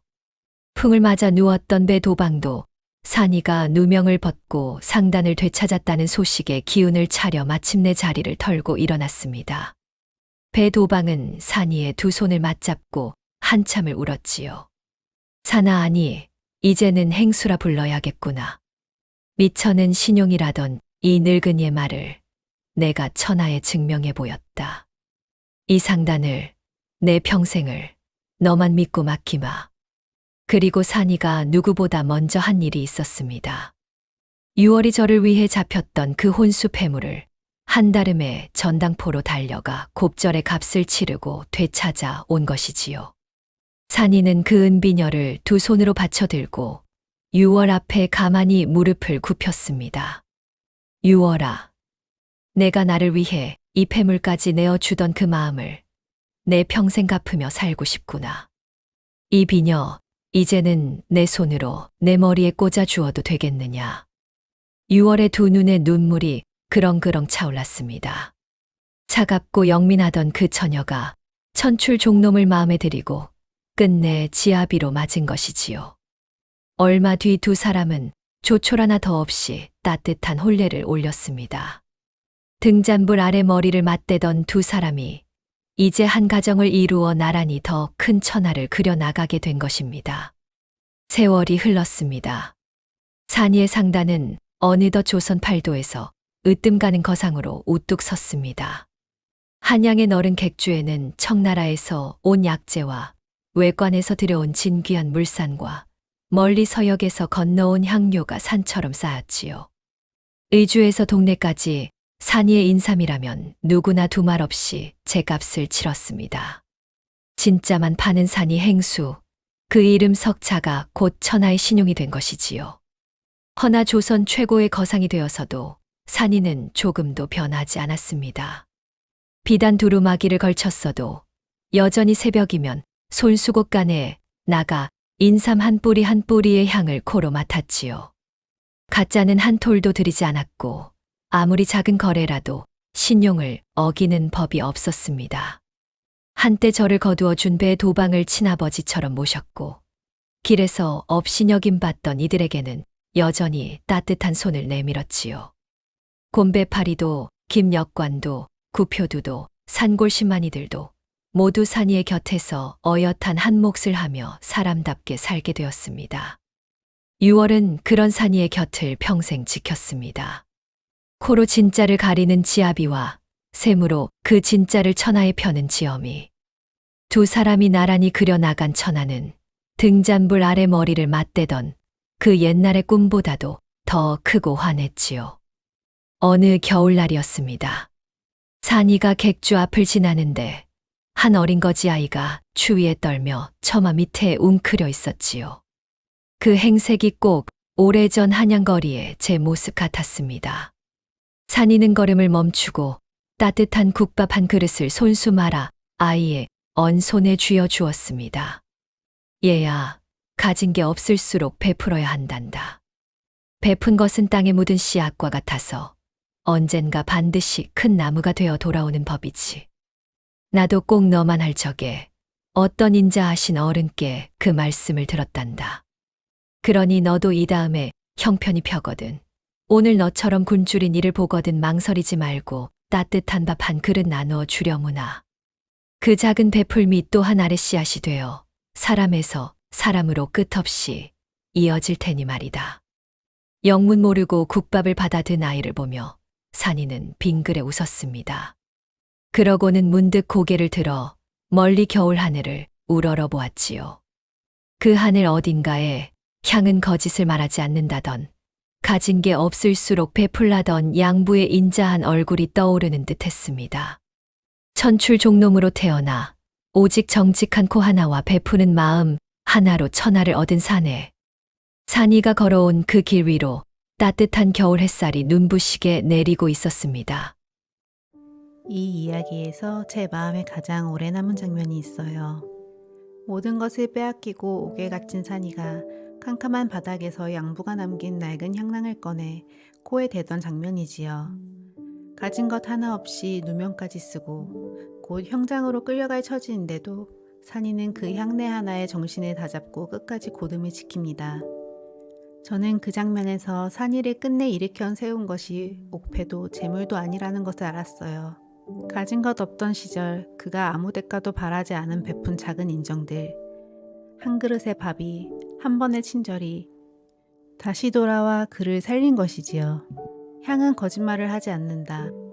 베푼 것은 흙에 묻은 씨앗처럼 언젠가 큰 나무가 되어 돌아온다. 그 두 마디를 평생 품고 산 사람의 이야기였구나, 그런 생각을 했답니다. 진짜는 결코 거짓말을 하지 않습니다. 그리고 우리가 무심코 건넨 작은 정성은 반드시 다시 우리에게 돌아오지요. 여러분들께서는 어느 장면이 가장 마음에 남으셨나요? 댓글로 들려주시면 정말 반갑겠습니다. 오늘 이야기를 마치며 산이가 살던 그 시절 인삼과 조선의 거상들의 이야기를 가만히 더 들려드릴까 합니다. 우선 그 시절 인삼이 얼마나 귀했는지부터요.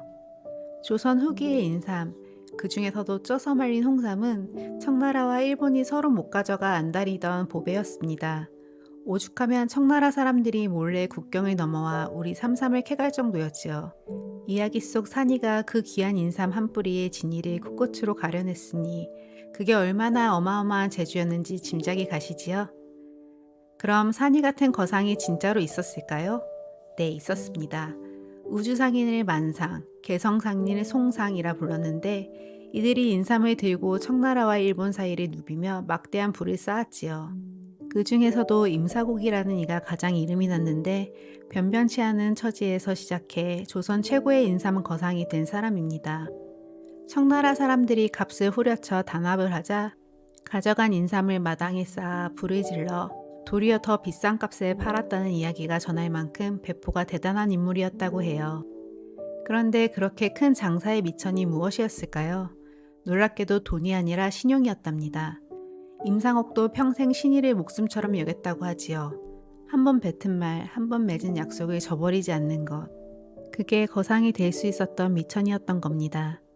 이야기 속 산이가 비단옷의 유혹 앞에서도 끝내 곧았던 까닭이 바로 거기에 있었지요. 향은 거짓을 말하지 않는다. 그 마음 하나면 천한 종도 끝내 천하를 얻을 수 있었던 겁니다. 역사 한 자락은 여기까지 들려드립니다. 달빛 아래 이야기, 오늘도 함께 해주셔서 감사합니다. 다음 영상을 빠르게 만나보시려면 좋아요와 구독을 눌러주세요.